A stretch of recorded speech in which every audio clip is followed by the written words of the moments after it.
Yeah.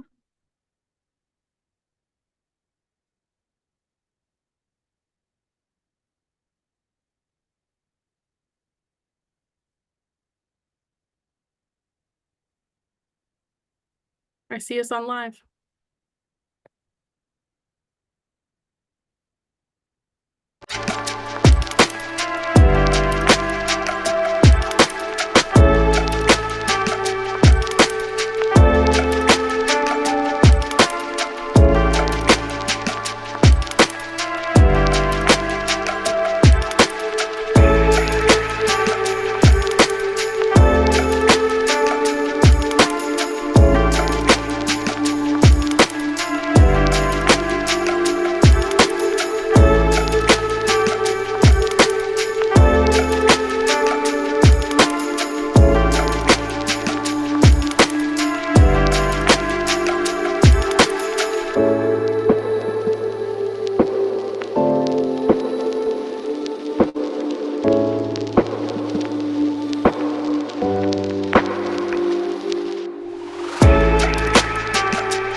All right, let's do this thing. I was really enjoying that music. Yeah, I thought this was pretty good music. Let me turn it off though, because I feel like I have to shout. It's kind of loud. I don't Um, hear it now.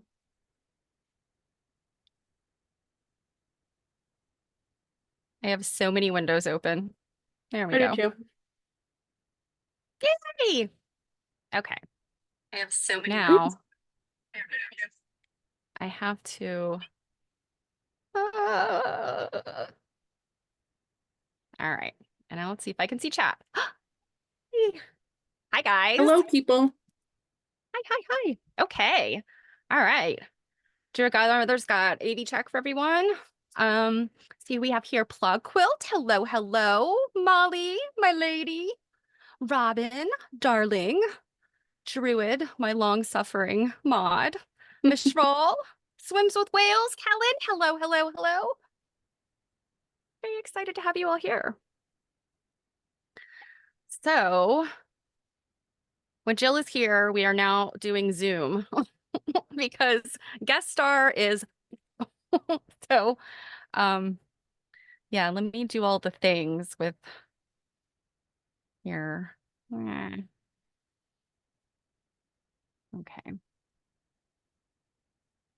I like that your glasses match both of your quilts today. Okay. All right. I think I got it together. So how are you doing? I just saw You you on know, Tuesday, but I don't know if the people saw you on Tuesday, so you know, it's that weird week of the year where like nothing is real. We're in a twilight zone. Things happen, like no one knows what day it hmm is. Like I was so messed up on Tuesday. So messed up. It's yeah, Thursday, right? yeah. I don't know. Yes, same. I woke up this morning and I'm like, what day is it? I did the same thing yesterday. But yeah, I mean, I know it happens like however many years, but it's real hard when Christmas and New Year's Day are on a Monday. Like it just, I yeah, didn't even it think totally about messes. that part. Just that weird Mhm. week before, between Christmas and New Year's is always a twilight Yeah, zone. it is. It totally is. So um, it's either like just madness or it's, oh my gosh, back to work for like a couple days to get everything done for the end of the year, right? Yeah. So I hope everybody Molly, is are you managing. still in your PJs from Christmas? Like, are they the same PJs or did you at least change them? No, no judgment either way. Um, Hey, Druid, my Modart. my power was out like uh before Christmas because I think it might be in like the week before Christmas because I wrapped presents in the candlelight. Um, but yes, it was out for like a good 9 hours. Oh gosh, that's terrible. We're having all kinds of rain again now. The thing that we lose power for is because of trees. We're in a actually both houses, there's a lot of trees around them. And the house in Natick is also at the very end of a power line, like a, where the transformers are. That transformer has blown like 5 times since we've lived in that house. So there's like constantly problems. Good times. Good times. Good times. Yeah. Thank goodness, I'm knocking on wood here. I haven't had any terrible outages or anything. Yeah, we've had the weather. I can't say it's been terribly bad, but I think it's in the 50s today. Like when I got up this morning, Are like you this raining? morning, yeah, it's kind of like it's like that misty kind of like just everything's wet and you don't know why because it's not really Um, raining. no, we have rain. Like we've got flood warnings and stuff. Yeah, it's not that bad here. But yeah, it was like 50 degrees when I got up this morning, and that's not really normal for this time of year. But East Coast, Mid-Atlantic, you never know. I mean, it can be February and like 70 degrees. You never know. On the radio yesterday, they were talking about like the really significant rainstorms we've had in December, what it would have amounted to in snow, and it was something like 60 inches. Oh Yeah, my it's like gosh. Yeah. Oh, Druid, that's too cold. Of course, my husband likes to keep it set at 63 during the day. So it gets a little chilly in my little nook oh, here. that's why you always see me with a sweatshirt on. It's because, this is an 1880s Victorian home. Like it's not easy to Hmm. heat, well. Yeah, yeah. I deal with the same. Hey, Yakamo, happy holidays. Eva, oh my God, Yeah. it's Eva. Eva, hi. I like your new glasses, Eva. I saw those on Instagram. Those are really neat. All right. Both of you are co-modding today. My long-suffering co-mods. Hey, Padma. Yay! Happy holidays. I don't think I've seen you since before Christmas. Wow, we So, got a lot of the gang today. See, it's because we're I in that know. weird time period where a lot of people aren't working. Yeah, everybody's like, hey, I'm not doing anything today. Hey, those nerds are live. Yeah. We're glad to have you guys here. It's so awesome. So today, what we thought we would do is Jill has, as always, lots of goodies to show us. And I think these are not for sale, correct? These are items from the Some the are, collection of Alexander. Oh, so you have some multiple aren't. items today. I got a box in after you and I like That's decided to right. do it. Yeah, but that's the other thing about this week is like random boxes that you bought either for someone else that didn't get here on time or that you bought maybe for yourself, but you're lying to yourself about it, start showing up. Yeah. Things that you Yeah, thought were those lost. Yeah, after we decided a box that I bought, it was when you and I were talking about, remember last time we were talking about buying lots of sewing hmm stuff on, like eBay or an auction for dirt cheap. And remember hmm I told you I'd been looking for some information about another pincushion I was selling, and Yes. eBay kept feeding me crap. And I was like, oh my God, I'm trying to like sell stuff and eBay just keeps throwing stuff at me. It threw me this lot of pincushions that was just, mwah, and I was like, click. Yeah. Click Like it buy. was like, don't get me wrong, like it was a really good deal. It's just I'm at the very last week of the fiscal year for me. I'm not in money spending mode. So yeah. Yeah, I hear you. Yeah, this is that time of year where it's like either you didn't get what you really wanted for the holidays or you held off, because of budget or whatever, and it's kind of like, can I buy myself a little something, just a little something? So But yes. yes, note to self, don't research on eBay if you don't have money to Well, I spend. mean, when I type into Google, and I'm like looking at like listed items or prices, like it's gonna pull from And Etsy, not eBay, all those not places. to not to beleaguer the point, but I feel like every time I search for something now, it doesn't give me like the normal search result. It's all commerce. Like you have to search. Like when I look for like say just Sunbonnet Sue stuff, automatically it's going to give me everything on Etsy, eBay, general sites to buy Do you if ever I if give I'm on the all I was gonna tab. say, so usually like when I'm doing research, the first search I'll do is just for images. Hmm And then I'll also do another search just for shopping Mm-hmm. and see. And Yeah. I will often get different results based on each Mm-hmm. of those, because sometimes I'm just Yeah. looking for general information about what something is, and I don't like when I message you, I'm like, what would you call this? Because I can't figure out what anyone else on the planet has ever called it. Um, Or really you what know, it is for that matter. yeah, right. So there's those kind of searches. But yeah, if I do like I don't even general search anymore really because of that problem. Because it's all just trying to feed Mm-hmm. me. And Yeah. it's not even It really, feeding me yeah. what I actually wanted. Like if I search Mm-hmm. Sunbonnet Sue, it would feed me a doll. Like, Mm-hmm. like not Yeah, even what I it looked just for. seems like, yeah, I feel like Google searches have gotten far worse. And you think like now with all the AI and stuff, like shouldn't it be getting better? I don't know. Eva, I did celebrate Boxing Day. There was some things that I did not buy before the holidays that I'm like, ooh, now they're on sale. That's So true. yes, I too celebrate Boxing Day if at all Um, possible. Molly, Hey Robin. I certainly hope those Quilters newsletters you bought off eBay were dirt cheap because it's hard for them to be cheaper than all the ones I have to get rid of from the museum. Yeah, If you overpaid for those, need to I'm hit you going up. to be upset. Like, Yeah, I need to hit somebody up for some of the 70s ones that I don't have. So, all I right. probably have them at the museum for 25 cents a piece. Like, Let's talk. So, before we get to your things, I would like to show off some two items that came for Christmas. One is something I received, and one is something I bought for my child, but I have to show you guys because you guys are the crowd that will appreciate this. So, first of all, my mother, so sweet, got me this, and I don't know if you'll oh, be able this to is the see thing you this. told me about. It's Stop a moving, stop little, moving, stop moving. That's cute. I didn't realize it was three-dimensional. yeah, it's a little teeny Can tiny you cake hold it? Can charm. you hold it from like the bottom of the Yeah. cake? See if I my hand gets, oh, and Yeah, just like put it on the edge of your finger or something. I dropped You it on can't the get floor. to it now, can you? Like knocked down my, That almost fell over. yeah, I know. Okay.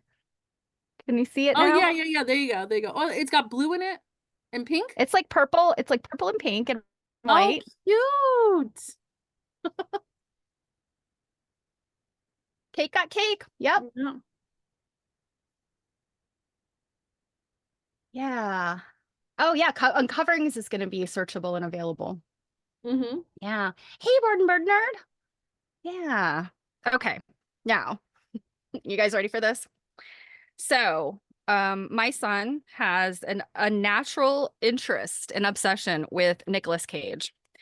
And what we say about Nicolas Cage is he's been in some great movies. He's been in some real stinkers, but the man keeps trying. So, we also love the Christmas pickle, the balloon glass pickle that is supposed to be in a Christmas tree. You're supposed to find it. Whoever finds it is like the winner, whatever. I've never heard It's of a not, Christmas pickle.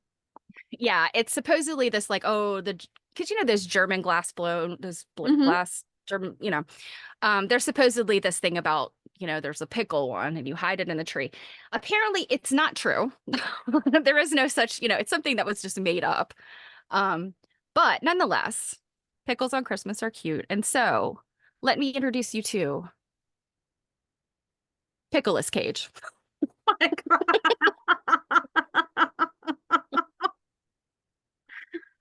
Where in the depths of the internet did you find that? This is from Etsy. This is a 3D printing studio. They happen to be in Maryland. I did not know this when I bought it. It came really fast after I bought it, and I was like, I looked at the oh, what do you call it? The return address on the package. I was like, Mhm. oh my gosh, these people are Maryland. I could have driven down to get it. But yes, Pickleous Cage. And And so, he's not just a pickle, he's like a gherkin. yeah, he's like a big old honkin' pickle, and it's just the most delightful thing. We usually, I usually do buy some type of, ornament or something for my child, just like to you know, have a collection of them for his adulting. Well, if, yeah, And eventually if he has his own tree, he'll have cool ornaments. Yeah. So anyway, I've put the link in there. They are on sale. So you can get you too can get pick a list, get I'm surprised you didn't like give them some pictures to print you like a Dunton ornament. well, I don't know exactly how they do these sculpts and stuff for 3D printing. So yeah, my son has a 3D printer too, so maybe there will be a Dunton bobblehead. Yeah. Oh, Word and Bernard has COVID. Oh I no. I know so many people that have it right now. Yeah, it's 'tis the season. Yeah, lots of fluids and yeah. I know, feel like people are saying now it's a lot more mild, this the most recent strains and you're maybe only down for a few days, kind of like cold flu kind of thing. Yeah, So, but take care of yourself. I had it a couple of months ago, and yes, it was nothing like the first time I had it, back in the height of things where I wanted to just crawl in a hole. But being sick just sucks. It does, especially around the holidays. And Hmm.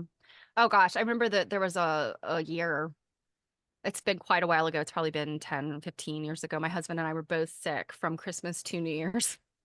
And we went to my in-laws, and I keep thinking to myself, like, why did we stay there? I think everyone was sick. And I just remember laying in their basement in a recliner, like, ugh. So I yeah, I my heart goes out to anyone who's sick today. And I hope you feel better, Word and Bird Nerd, and your husband. I mean, I'm glad that we can bring cute things to show you while you feel like poop. Yeah. Oh, Eva. Ugh. And I get scared about the different strains, Like, is it the good one or the bad one?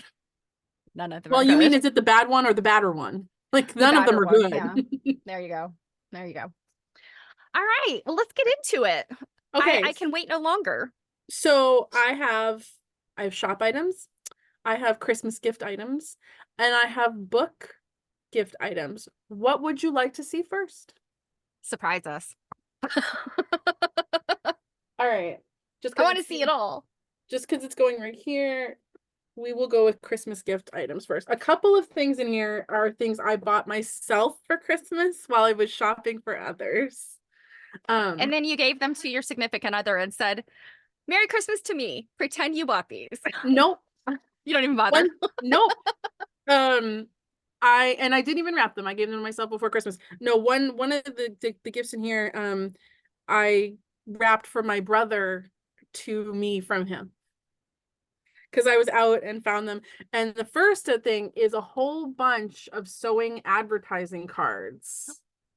Oh, I don't have many, and they still have the price tag on them. I didn't have time to like rip them off, so part of it will be covered. But I don't have a lot of these because normally they're pretty expensive, and these were like really on sale.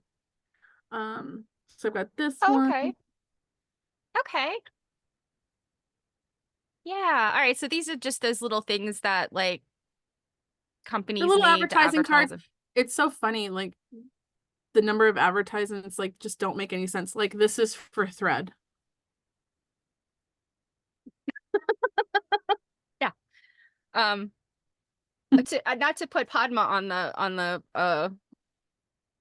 but this Oh is yeah, like something. your This little is her little advertising. Yeah, yeah, that's a yeah, cool her idea. little card. And I think she told me that it was a card that she had gotten like on eBay or something. Yeah. I don't know. I thought that was so cute. Yeah. Yeah. So I got quite a lot of these. What I can do for people is I can take pictures of them, and we can you can put them up somewhere on like look at this. This is Willimantic thread. This looks like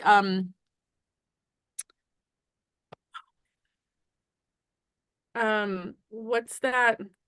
You might guess when you see it. What does this remind you of? The picture. Oh, the Handmaid's Tale. Handmaid's Handmaid's Tale. Tale. Yeah. But like it's thread. It's like look at the font. It's like uh Frankenstein font. It is. It is. It's like that Halloween font. Yeah, like, here's a tiny, tiny little one. A Merry Christmas and a Happy New Year from Coates and Clark. And they're just like playing tug of war in the summer. Aw, with And coats it and Clark has, thread. yeah, and it has a little With a calendar rope on the made of back. coats and Clark thread. I love those little like business premium things that like some of them are kind of useless and some of them are like a calendar. Hmm. That's cute. Hmm. So yeah, I got a bunch of these. It's sewing machines. Here's another one that's JP Coats thread. They're just like on a beach Oh chilling with yeah, some I've seen thread. yeah, I think I've seen that one before. Let me bust through your wall so that you can have a new home sewing machine. Like, so yeah, I can take these out of the cellophane. This baby is terrifying. Yeah, I feel like there was a time period in women's magazines and in those types of little whatever the art direction was or whatever. Hmm. Seems like babies were real weird looking and sometimes just people in general. And They I were mean like I they know. were like adultified. They look like they Mhm. have adult faces on them. Well, But yeah. it's funny. I read something recently where it was much before obviously our modern times, and I say modern times like the past 200 years, but there was a point in time where babies and children were not depicted like babies and children. They were just depicted as smaller, like Adult, homunculi, yeah, yeah. Yeah, just it's little tiny creepy. adults. So yeah, I got 14 of these. Ah, Like I said, I found a dealer that had them on like super on sale, and it was a whole big like box of just random kind of cards. And I just saw one that was sewing, and I decided to go through the whole thing, and I literally picked up like every single one they had. Um, so those are fun. So I will take like good pictures, and we can put them like on the Instagram and the Facebook, and you can put them on your stuff if you want. yeah, Because fun. these are my collection, so I'm happy to share. And I know like you said, Padma likes this kind of stuff.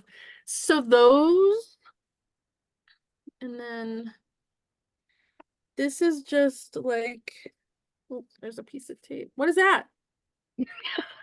It's my Kenergy mug. Energy. Kenergy, From what is that from? the Barbie movie. Oh, so this is just like a little like cute like caddy type thing. Oh, that's adorable. Aw. That is Thank so you. cute. I need something like that. Currently I'm just stuffing like my pens and things, like, marking pens and little things in a plastic cup that's down in my little caddy. Do you know what you need? Do you know what you need? Let me show you what you need. Let me show you what you need. You need to get yourself, normally people do this with milk glass, but I this one I have is green. Hmm. But you need one of these so you can put your scissors in here. And Ah, then yes. you get yourself a little flower frog so that you and put it in the top Ah, so yes, so all your that little you pointies go have on there. a place to put your pens and stuff. That looks cute. And it's, I mean, it even say it keeps room so that you can store some things in the bottom there if you wanted I like to. that. I like If you that. like that, I have one. I have another one that's milk Do you glass. know how many little tiny compote things I have? But I probably don't have any that have that little That um functionality. yeah. Ooh, I okay. should So wait, so Word and Bird Nerd got the quilt folk mystery box, which for a moment I I did those contemplated. last year. And then I was like, oh, I already got so much stuff for myself. Like I bought myself many things. So, but what was in there? Book charts, several patterns, two books, color of the year charm pack, retro clean. Love the retro clean. Thank you notes and Swedish dishcloth. I did get some of those Swedish dishcloths for me and my mom. What are book And darts? there are these little like they're almost like a paper clip sort of, but it's instead of just a loop, it's like a little piece of brass. And I think they come in multiple colors, and you just literally slide it on the edge of your book as where you left off, Oh, and it like literally points to the line where you left off. mm-hmm. Yeah, they're really cute. Hmm. Yeah, I did the Yeah. mystery box last year when they were moving, and I ordered like 4 of them. You know what I got out of it? I got gifts out of it. I got because I got a lot of Mm-hmm. duplicate stuff. So I Mm-hmm. I was like, oh my, I had some girlfriends. I got the same book like 3 or 4 times. So I just gave them out as gifts. It was great. Hmm.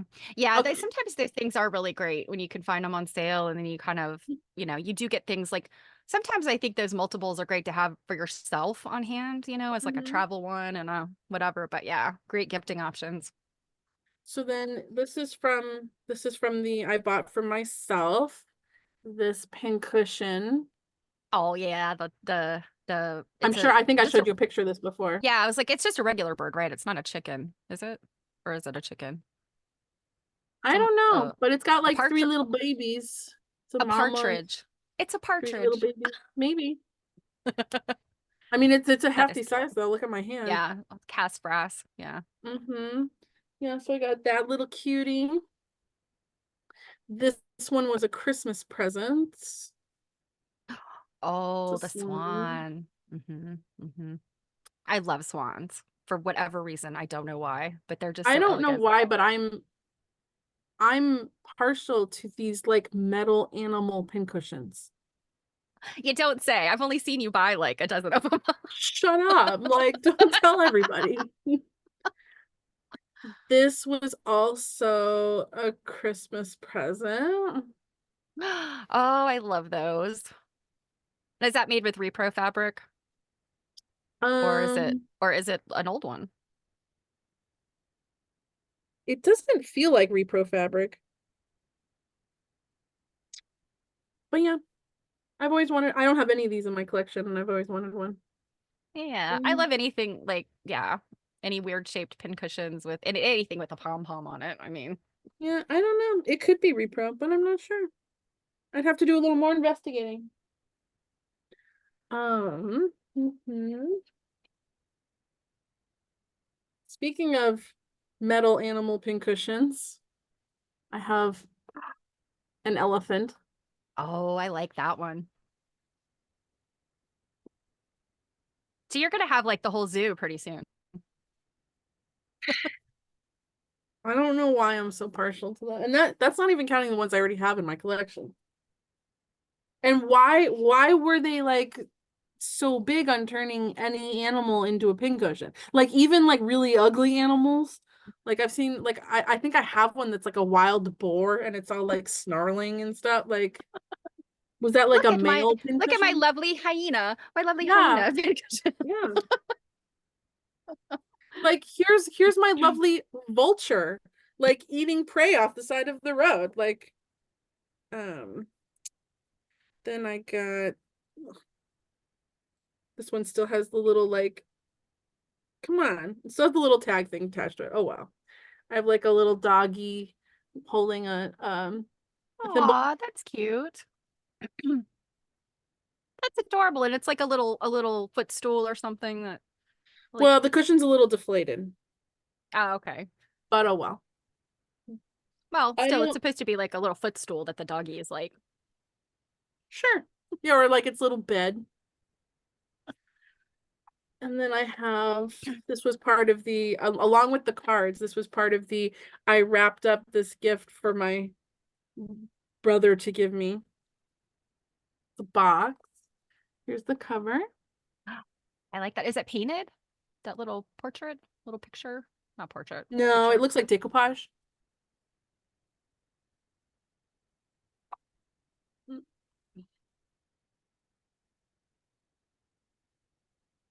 Ah. And then hold on. Does that open up oh, okay. I wasn't sure if that was like a little riser or No, it opens. It's just the little piece of the little fabric tab. that would have, Yeah. yeah, helped you. Tab. And then there's a key in it that might have been like a sewing machine key, Ah, cool. but I don't have Yeah, that anything that to know what looks that goes to. it looks like a case key. Yeah. So Yeah, that's the Padma, rest I of think that's a good point. Especially the Victorian era. I mean, they love their animals. And yeah, the exotic animals were so popular, I guess, all throughout the 1800s, probably even hmm before that. But yeah, I mean, I think any kind of like show of wealth, like today, I mean, people get the white tigers and stuff. Like, why?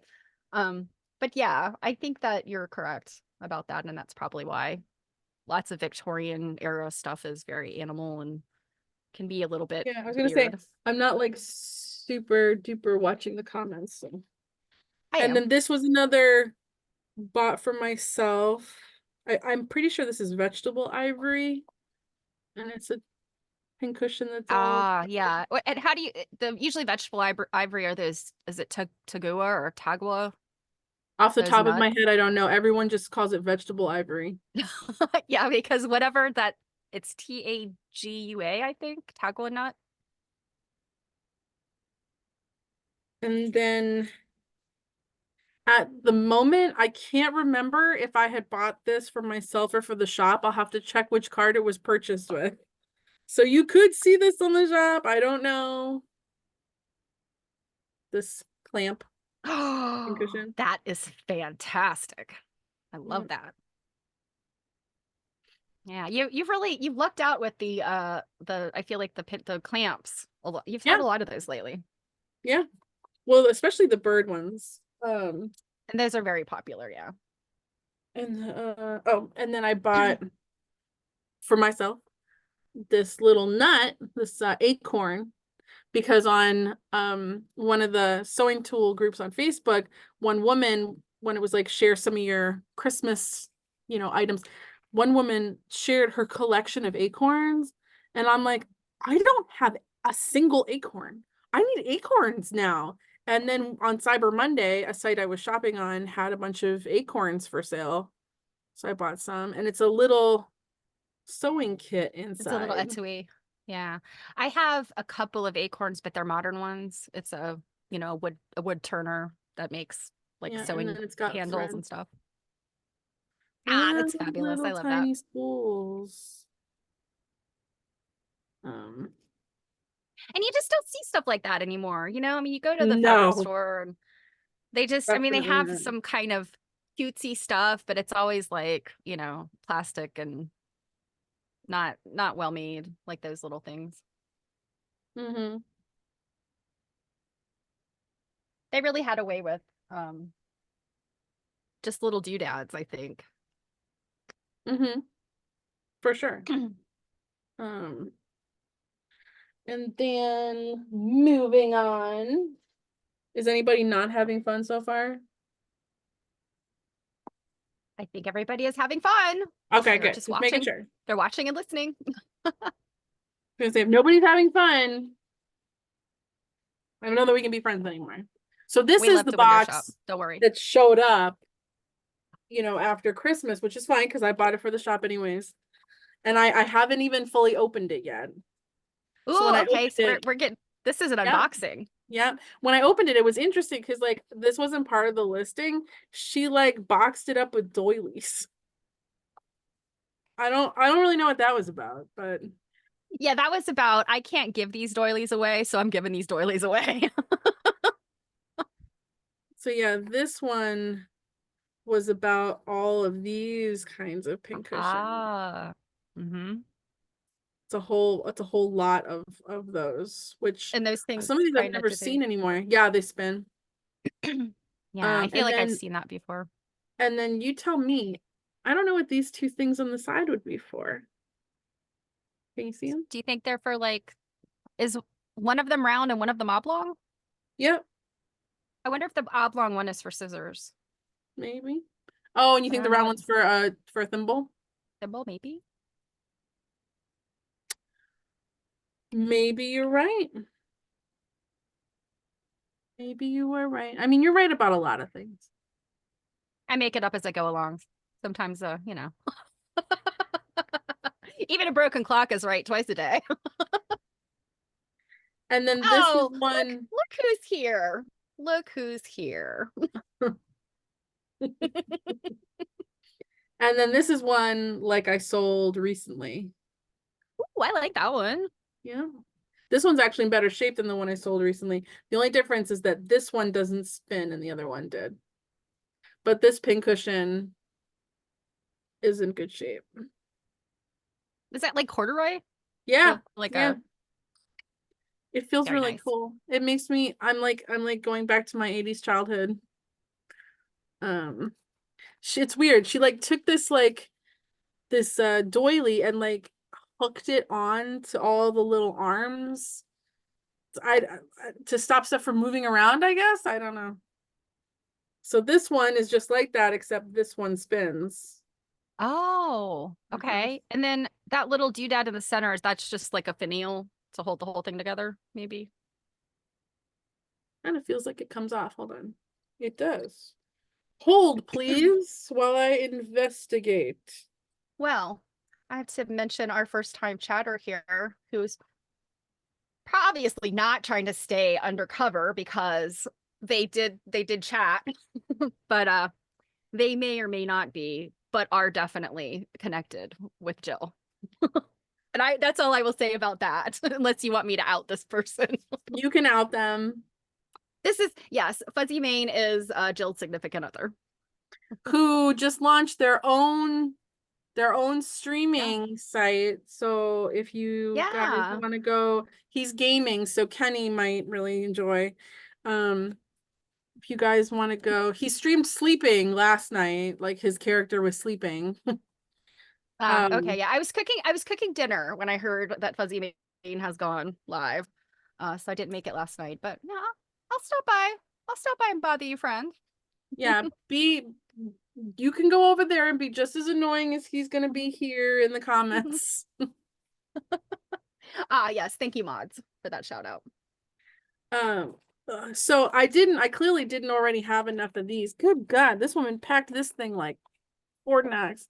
But yeah, I clearly didn't have enough of these. The globe. Yes, And I feel like we saw the globe another time recently, I right? got 3 of them in that big unboxing we did. The only thing is that none of those ones have this little nub. Mm-hmm. And do you think that's like for dropping a thimble on, or what do you think that's for? I don't know. It's got the tape Hmm. measure. And so is that what on the bottom you were pulling something out and that's the tape measure? Yep. But yeah, I don't, unless it's for like a thimble, maybe. Or just to look more Jetsons, then I don't know. I don't know. But yeah, that was part of the lot. And then, oh, I finally released the doily. That's That's a giant one. massive. That's actually a very pretty doily. It is a very pretty doily. Yeah. A very, very pretty doily. So Um, Padma, Jill's shop is on Instagram. So here, let me put it in. Um, can't remember yes, if my ma'am, it's on mods have. Instagram. Although, of course, like you can always message me if you're not on Instagram and there's something you're looking for. We don't have to wheel and deal on Instagram. Oh, this is probably my like favorite part of this lot. I think you're gonna like this a lot.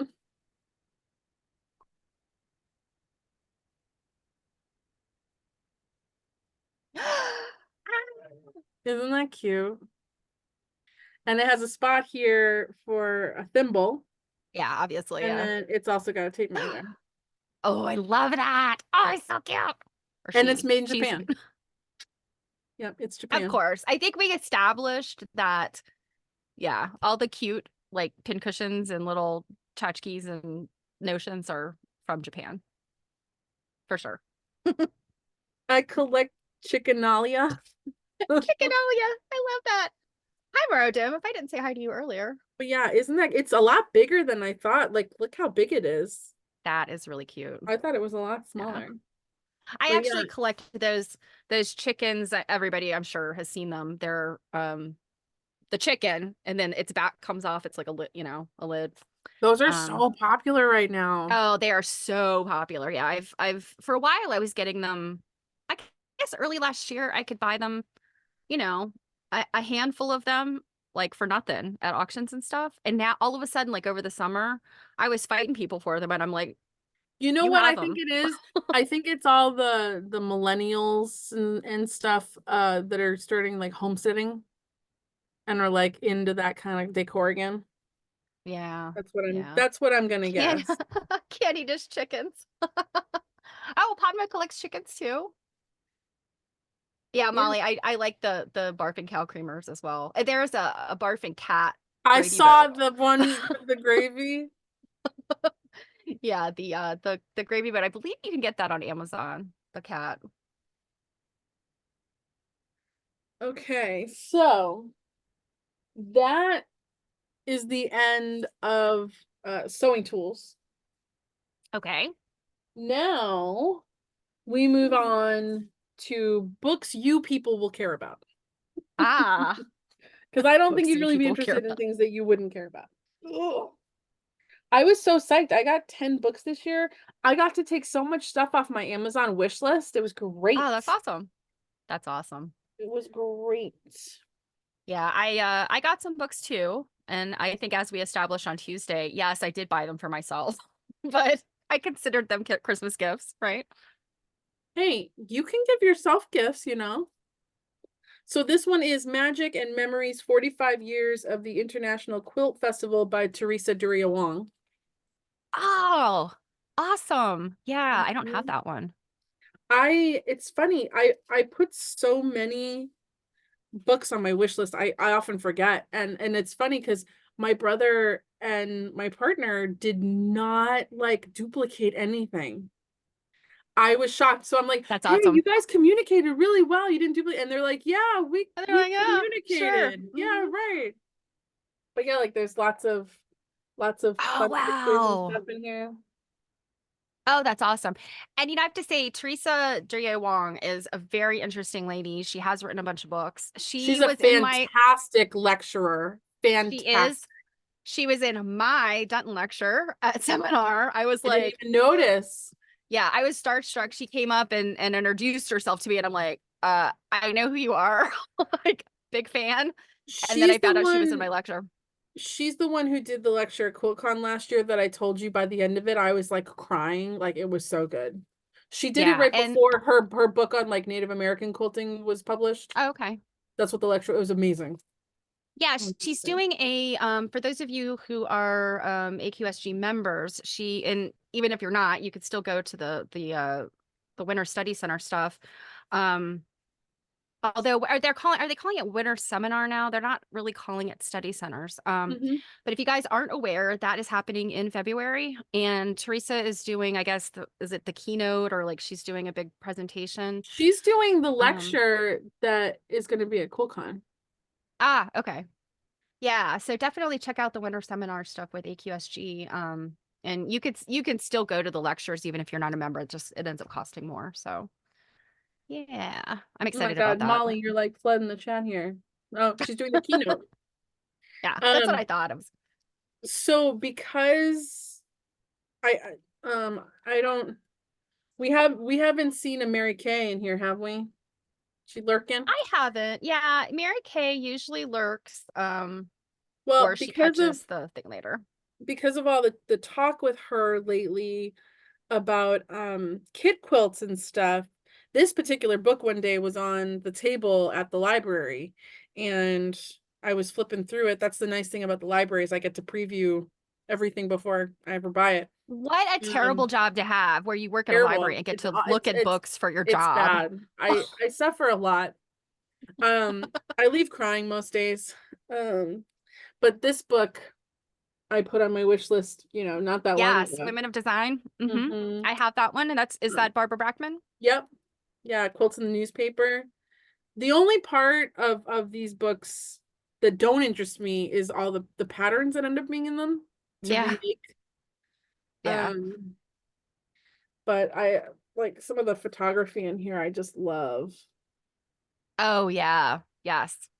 Definitely. Yeah. It's what's the word I'm looking for? They kind of curated information. So there were the people that ended up getting all the clippings from the Kansas City Star and publishing them just as the Hmm. clippings. But I like what Barbara did with this book, that there's yeah, that sort of There's curated look at each one. and it's kind of like there's kind of biography about some women Yeah. in Yep. here and some Hmm. publications and stuff like that. Because wow, how many quilts I end up with where I'm like, this clearly looks like a kit, but it's maybe not a kit. It's maybe a Hmm. newspaper Yes. kind of scenario. And if I may, oh, Quilt Alive is here. And sorry we're outing you, Mary Kay, as being Quilt Alive. We're so glad you're here. What was I going to say? Oh, so I showed you the picture and I didn't keep the picture, make it available to myself to show you guys, but I bought a quilt this weekend. It is Oh not yeah. in Yeah, it's not in super super super great shape, but it's not terrible. Hmm. And hopefully it will be here very soon, but you guys know I have the Sunbonnet Sue obsession, and I really try to look for ones that are unique or have some type of like something special about them because I mean, there's so many of them, and I can't have them all. That I found this one where I'm like, this one is really interesting. All the Sues are very interesting looking. Well, then when I looked at the full picture of the quilt, it is a Nancy Page, um, the alphabet blocks that were from the 1932, I think. I can't remember. I've saved them all from newspapers.com. But D for doll is the little image that they use for this, like the Sunbonnet Sue. And so the and that's a weird Sue. it's a well, as a dolly, it's cute as a like a doll baby, but then when it's kind of used as Sue, it is sort of weird looking. But they did A through Z and they did it like down. So it would be A and then the Sue and then B and then a Sue. And so it alternated, in these strips. So I'm very excited to get it and be able to look at it like in Hmm. detail. So Word and Bird Nerd. You should send me a message and remind me of that book. Um, because the library sells books that we don't want anymore or that we get too many duplicates of. So like I'm happy to keep a list of stuff people are looking for. ooh, And because yeah. like even though the library sells it and the library is not going to ship sale books, I'm happy to ship sale books for you if I have stuff that you guys want. Um, so you'll have to like Yeah. remind me about that. But yeah, I can't wait to see your quilt like hung up in Yeah, yeah. And like I'm really display room. interested to be able to look at it close and look at the different fabrics because I mean, we know when that the patterns for the ABC blocks were released in the newspaper, Hmm. but people saved that stuff. So it could very well be a much more modern, modernly made quilt using those patterns or not. I don't know. So I'm excited the fabric generally looks sort of mid-century. So we'll see. I'm just really excited to like see the suit because I'm telling you, the way she's standing, it looks like someone spilled something and she's like, "What's this mess?" And you guys will have to decide if like that's really what she's doing. 'Cause that's totally what it looks like. But then when you see it as D for doll, you're like, oh, it's just a little doll. It's a little doll baby. But without context, it is weird looking. I mean, So, but that was the whole point that you bought it, right? Because it's a Sue shape that you don't have yet. yes. Yes, it's Sue-ish. Yes, they're Yeah. using a different image for Sue than we were used to. So, yeah, sorry, All right. Maradome. I know it's killing you to see all the Sunbonnet Sue and Sam's quilts that are available. And if they're a marketplace, Oh my God, I they're didn't free. even think about that. When people are like our phones don't listen to us like they totally do, and they're just listening to you be like, Sue, Sue, Sue. Everybody hold their phone up. Sunbonnet Sue. Fine. Actually, you know what you created is you created this like mass army of minions that are out shopping for you to find weird Sues. I mean, I already flood her with like all kinds of like Sue crap all the time. Hmm. You poor thing. Yes. Um, The but yeah, fancy now other ladies with people can. parasols. Yeah, I do like the ladies with the parasols. I have one of those quilts. So, I would say like that for me, like that is almost kind of like the epitome end of Sue-ish. hmm Like that's like becomes the hmm most sophisticated Sue. yeah, grown up Sue, Yeah, debutante like Sue. old lady Grantham Sue. Like Well, I don't know I think many of you are on the Six Know-It-Alls Show Us Your Quilts. But I know this weekend Jill reminded me to look and see somebody had posted a variety of Sues. Because they're looking at Pennsylvania quilts right now. And somebody said, this particular variety of Sue I've seen, a lot in Pennsylvania. And I have a Sue quilt that has that version of Sue. And I think I probably posted it recently on Instagram. Her dress is a little weird. It like kind of flips out in the back. And she's like, I'm going to the office, Sue. So I was excited to see that one. With isn't some that the one you you bought out of the posted. trunk of my car I think it was. in Pennsylvania? Yep. And actually, when So, I think about it, that quilt was probably sourced in Pennsylvania. Yeah, hmm Steph and I, like not too long ago, we did like a total like quilt deal out of the trunk of my car in the parking lot of a diner. Yeah. Yeah. And it wasn't the first time. May have been the second time.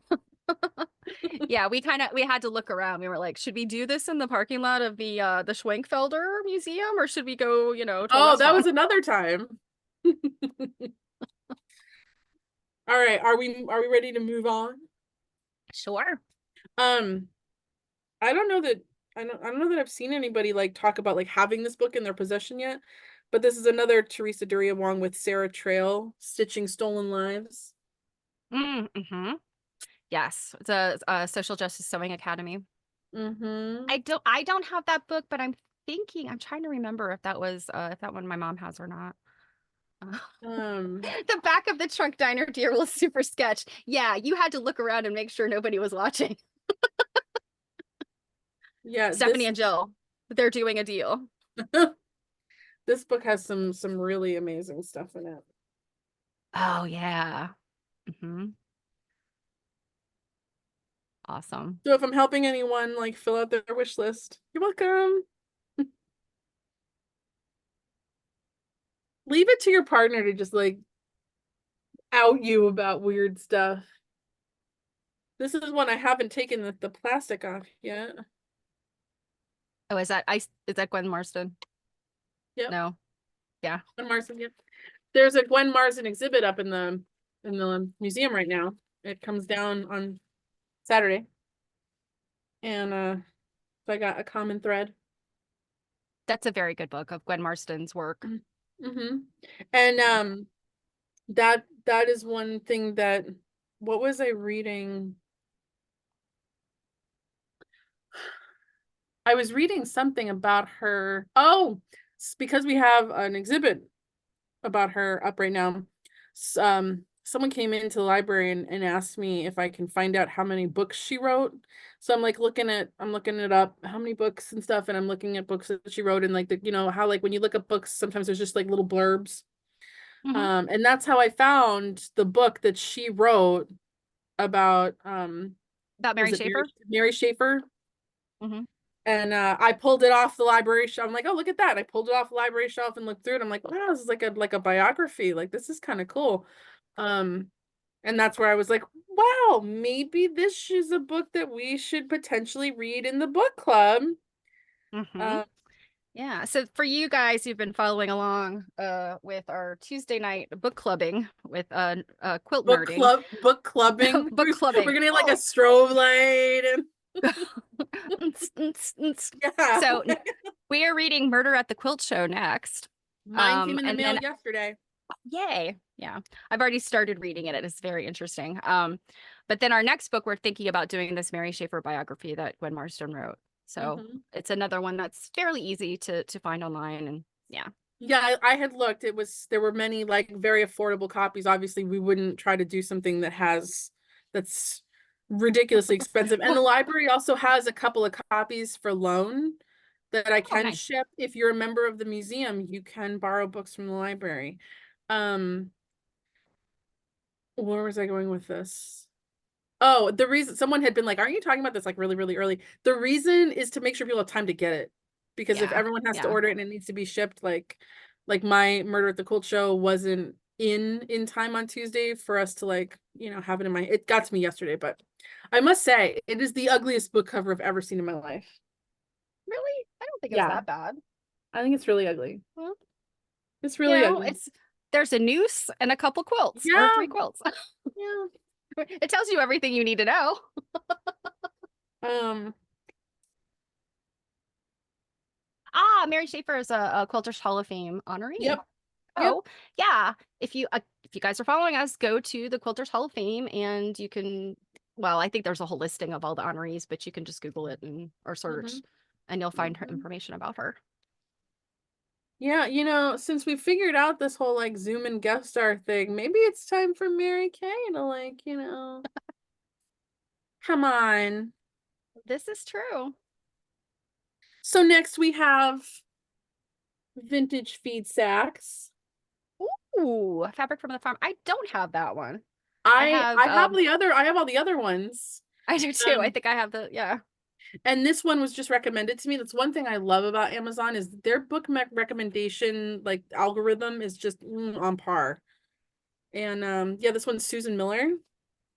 Um one thing I just flipped through it, but it has a lot of fabric samples, which makes me Oh, very, nice. very, very happy.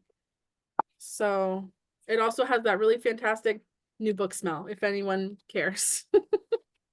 I do.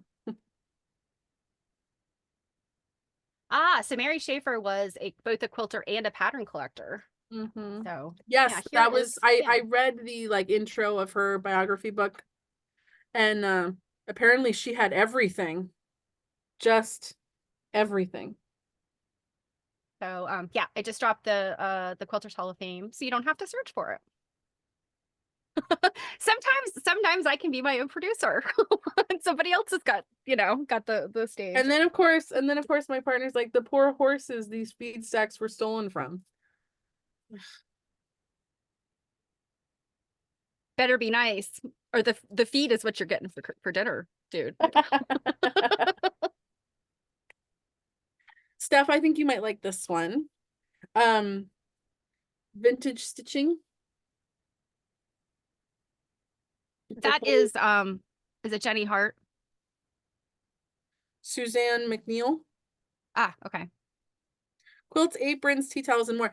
It's really there's some history in the front, and then it's a lot of just like endless like vintage The pages where you patterns. can trace them.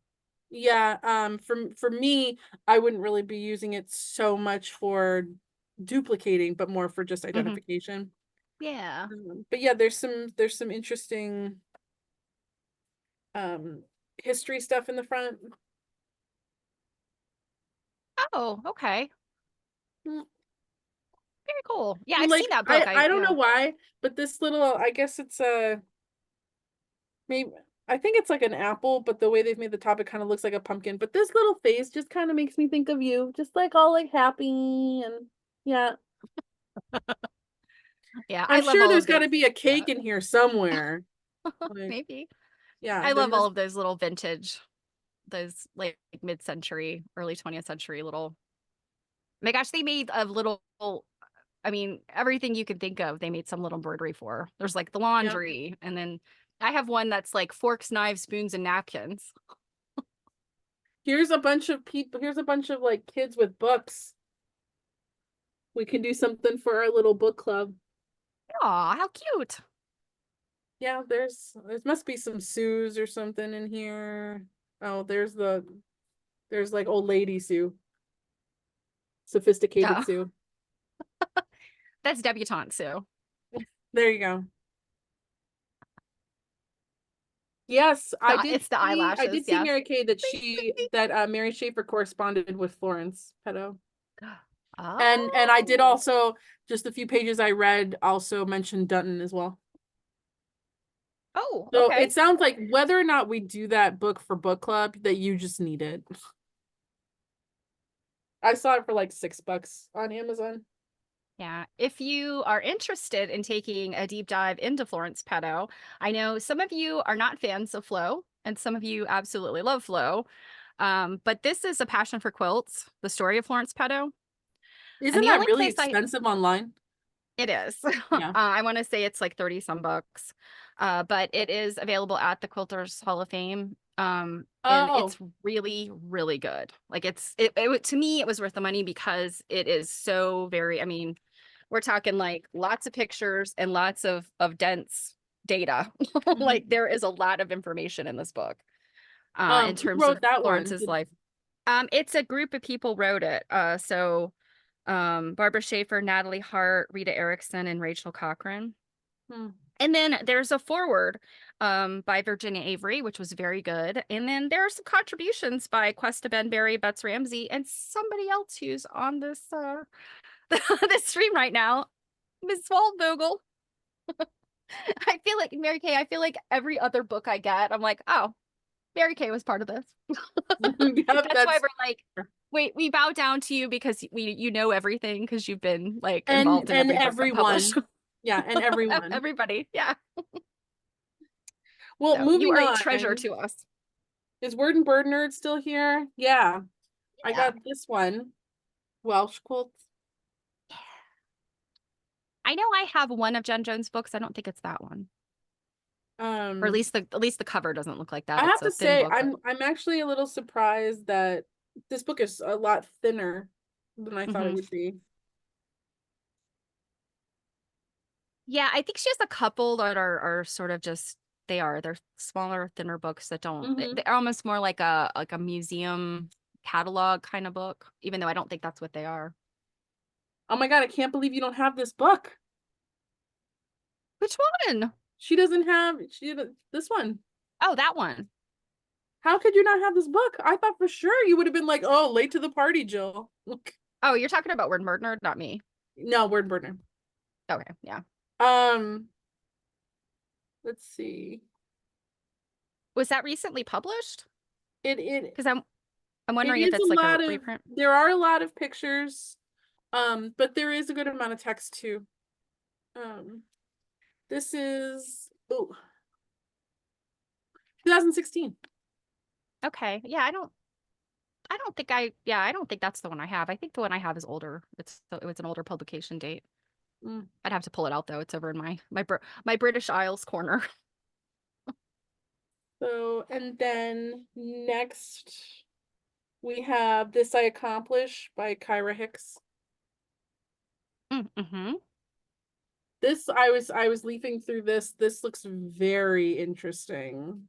Mary Kay, what do you have to say about this? Oh my God, Mary Kay doesn't have Welsh quilts. Wow. Who's the lucky girl here? I thought this is a good size book too. I thought this would could be interesting for a book club thing. It has pictures of like original correspondence in it. Oh, cool. And it's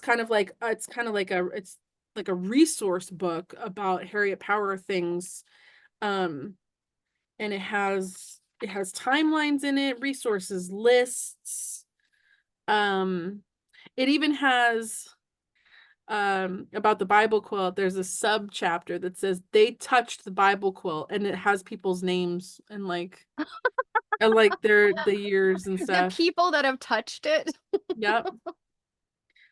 There's a list of people who had owned it. A big bibliography of works. Yeah, they've got chain of custody. Those Oh, about the wow. they also have a whole section about the other pictorial quilt. Okay. Um exhibition history, like Oh, everything you that's could awesome. want in here.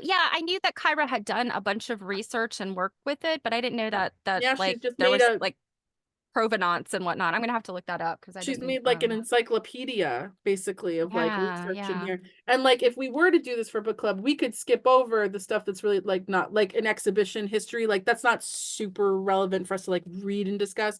Hmm. Um, but there's lots of pictures. She's got really good notes too. Like really look at these notes on the bottom. Like really good notes. Yeah.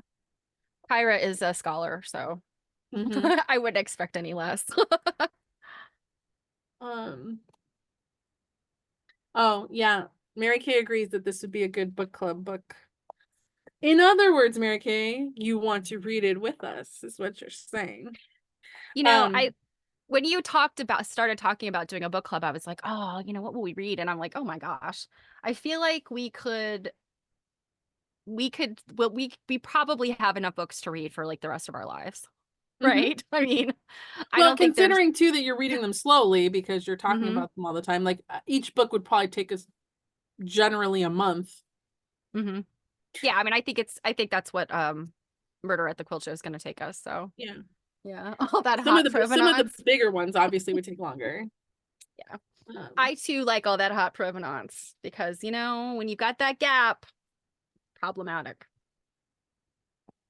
this is another one that I thought could be interesting for a book club read, especially because you and I have recently seen the quilt on the cover in person. A Stitch in Time. Oh yeah, yeah, yeah, You have yeah. this? I don't have that, but my gosh, you have a Yeah. huge stack of books I do not have. Yes, The that needle quilt the is so cool. needlework of aging women in antebellum America. Okay. Yeah. It's a, and it's a, I mean it's a pretty hefty book. Um, there's stuff in here about all kinds of needlework. But there's a lot of Ooh, quilts. okay. Um, and like they actually like attribute things to people. You know, like here's a photo. Nice. We know who she is. Yeah, for those of you that have not been following along with the book club stuff, the book that we just finished, and quilt nerds will know this one, The Quilters, Women in Domestic Art. There's lots of great pictures in here of these women, and then but then they don't attribute some of the interview transcripts with who said them in no way. So it's really challenging to like figure out what sometimes people are talking about, but also, there's these great words from these women and we don't know who said what. So You know, it's it's nice when interesting. things are attributed. In one of the antique quilt groups on Facebook, I forget which one, but someone posted a newspaper article about this particular quilt and was comparing it to another one. So Mary Kay, pay attention to this. You might know what I'm talking about. This particular quilt. Oh, that is And stunning. then here's the attribution and stuff Mm. on the bottom, Mary Kay. It's in this See, book. okay, Mary Totten Williams, Mary Totten Polymus Williams. It's Hmm. quilt by Mary Betsy Totten Polemus Williams, 1781 to 1861, circa 1830, Staten Island, New York. Courtesy of the National Museum of American History, Smithsonian Institute, DC. And it said she made at least 3 quilts using this rising sun pattern. She bequeathed this one to a grandniece, who I guess then gave it to the museum. But yeah, isn't that funny? When people are like Mary always says, it's like kindred, like people are looking for stuff and then you open a book and there it is. So we are on to our last book. That I would totally do for book club. Um, but others may not find this as interesting. So in Lowell, Massachusetts, you have the New England Quilt Museum, and it's in downtown, which is surrounded by all the original mills from the Industrial Mhm. Revolution. Lowell's the cradle of the Industrial Revolution in the US. Mhm. And one of those, a couple of streets over, my brother he's got a condo in one of those mills. A couple of streets over is one called the Boot Cotton Mills, and that is part of the um oh my god, the It, national parks. yeah. Okay. Um And that's an and exist like that's still a working museum, right? Like is that the yes, one that's got the working stuff? Yeah. yes. So that's a museum. It still has the original working loom room. You can Hmm. go in and listen and watch all of the looms Yeah, I working. think it was probably like a year ago. I think you posted like a little Yep, snippet from there. yep. Yeah, and I remember like, It's on my what? business Instagram. So this book, one reason I picked it out is just because I wanted to know more. Another reason is because one of the lead people that wrote this is an archaeology professor from my undergrad. Ah, So, okay. this is called Living on the Boot: Historical Archaeology at the Boot Mills Boarding Houses in Lowell, Massachusetts. And this front picture here, that still looks like that. Oh, cool. So this is basically it's basically an archaeological report written for a lay audience, so it's not near Oh, as okay. boring as it would be. And it's not long. It's a small book. Um, and it's got things here like this is the probate inventory of Amanda Fox, and kind of shows you Oh, how wow. historical archaeology helps to kind of like piece together lives, and things like that. So I thought potentially at some point it might be kind of cool if we maybe did this as book club, and then maybe like if you were coming up here to do some other stuff, we went over there and like, Yeah, and for that'd be sure. kind of cool. So Yeah, like for here's sure. an excavated rear yard of a boarding house where you can see pictures of what they're doing Oh, wow. and Very stuff like cool. that. Yeah. And then So I mean there's so much there though. I mean besides this archaeological stuff, I mean there's the also the what was the name of the paper that the Lowell women the Lowell wrote? offering The Lowell offering. that the Yeah, girls did. there's Yeah. Mm-hmm. so much there. Mm-hmm. Yeah. Yeah. So Mary And Kay that says is, yes, the Totten quilt at the Smithsonian with the help of Florence. hmm, Florence made a lot of stuff happen, you know. She her name pops up a lot too. yeah, she she had some hand in a lot of instrumental things. as did Mary Kay, or does Mary Kay. Is Mary Kay our modern day Florence? Yes. And Ugh. but not nearly as rude and snarky. You're not rude and snarky at all, Mary Kay. But we like the fact that Florence was a little bit of a snark. At least I do. I know maybe some of us don't. So yeah, So that is the end of my show and tell. okay. I'm really excited that there's quite a few books here that you don't have. Yeah, well, What and were I've been jotting them down. So like thanks, Jill. Now I gotta Yeah, go like buy more what were books. the odds of that? Yeah, because I sometimes feel like anytime somebody mentions a book, I'm like, yeah, I have that. I also have that. Yep, I have that. Hmm. But I do have to say, I got Yannick and Smucker's book. And why am I drawing a blank on it A again? new deal for quilts. Yes, A New Deal for Quilts, which is wonderful. She's got so much stuff about the WPA in it.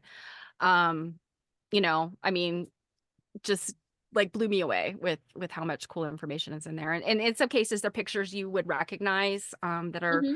there's like some G's Bend pictures that I think are really like well known. And then there's other stuff in there that I've never seen before. And I was like Christmas Day, like with my face in it, looking at, all these cool pictures. So, well, we have about 50 minutes. And I thought if you were willing to stick around and listen to some Averil Colby, I have a short chapter to read Hmm. today. So, are you here for it? I'm And you here can for it, but chime in. I was gonna say, but do you mind if I turn off my camera? Yeah, that's fine. I can, And let's obviously see. I'll mute myself so you guys don't hear me talking to myself on the side of things. Yeah, so I'll do speaker's view. So if you turn off your mic and your camera, then it should just bring me up. So it doesn't, I didn't want to talk to you anymore anyway. okay. So for some reason, okay, I think I've got normal speakers view now. So okay.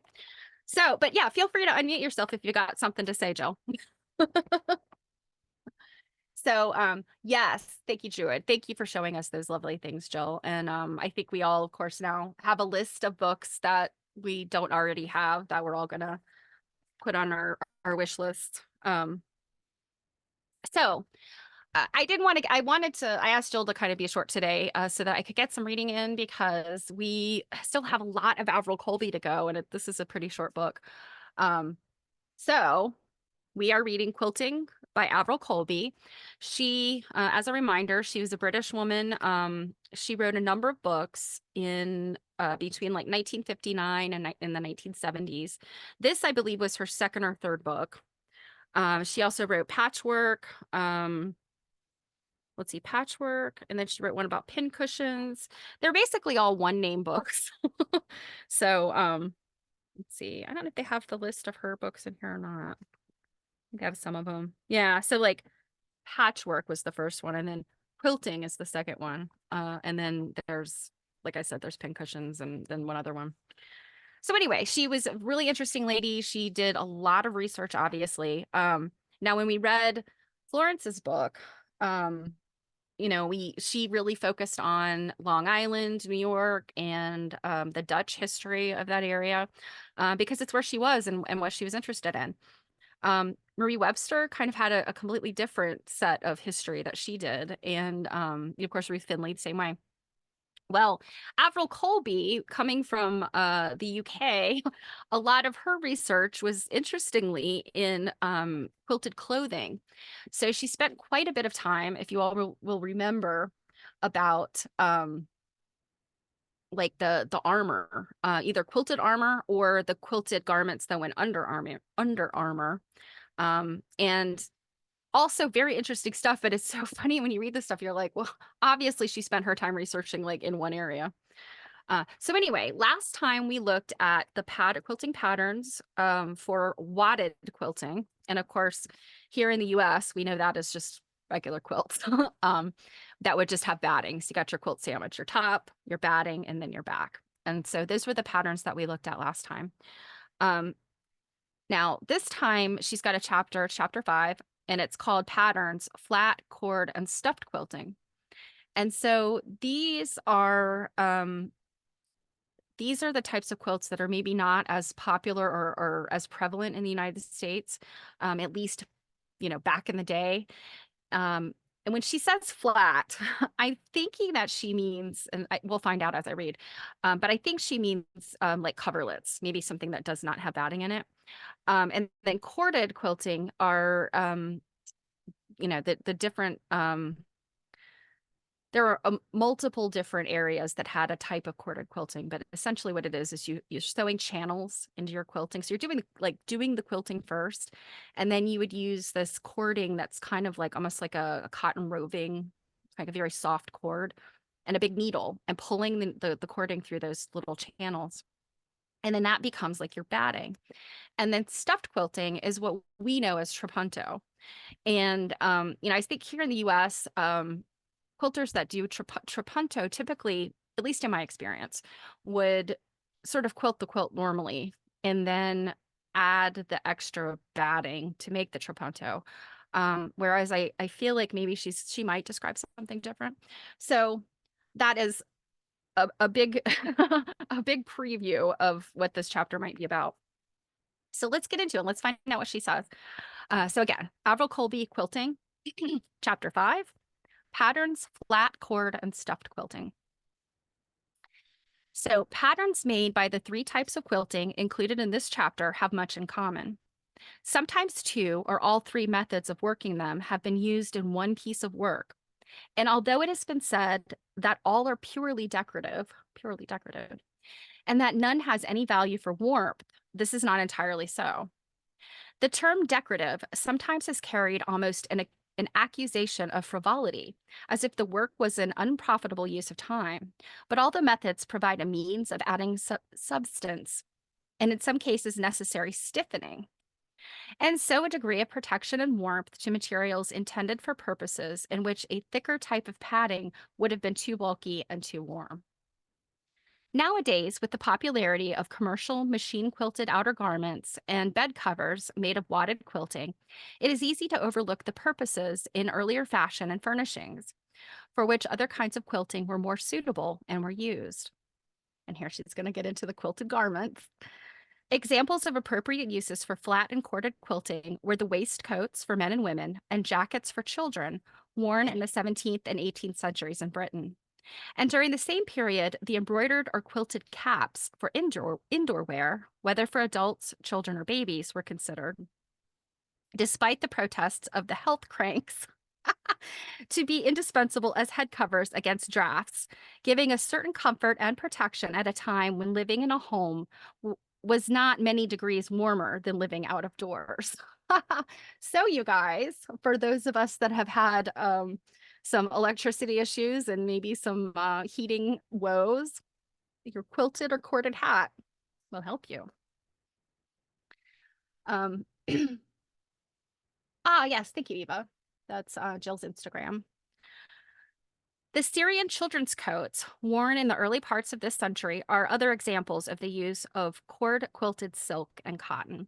And so I think we'll get to those in a future chapter, because I think I've mentioned this several times. She really gets into in the next few chapters more about quilted clothing. As domestic work, the 3 types no doubt were made principally in the manor house rather than in the cottage. So I think what she's saying is these types were more, because they're decorative, they're probably more of like the upper class people would have this stuff or make this stuff. The sewing of the fine patterns generally is done in backstitch, which is slower in practice and needs more working time than for the running stitch used in wadded quilting, which in England, Wales, and America has such a long cottage tradition. But in the early days of domestic needlework in this country, meaning the UK or England, when local girls and women were employed in the big house, regular time was given over to sewing in the daily routine of the household, and it is unlikely that anyone escaped doing her share of the work in hand, which would have included quilting from time to time. The character of some patterns, especially the floral types, which are associated with flat, cord, and stuffed quilting, appears also in wadded quilting, notably on petticoats, what, which was made during the 18th century. So even if the different methods of doing the work were considered to belong to different levels of society, the patterns were not so tied. And so she's got pictures here. Let's see, one of these is from a waistcoat and the other one is from a petticoat. So let's see. That one is from a waistcoat and this one is from a petticoat.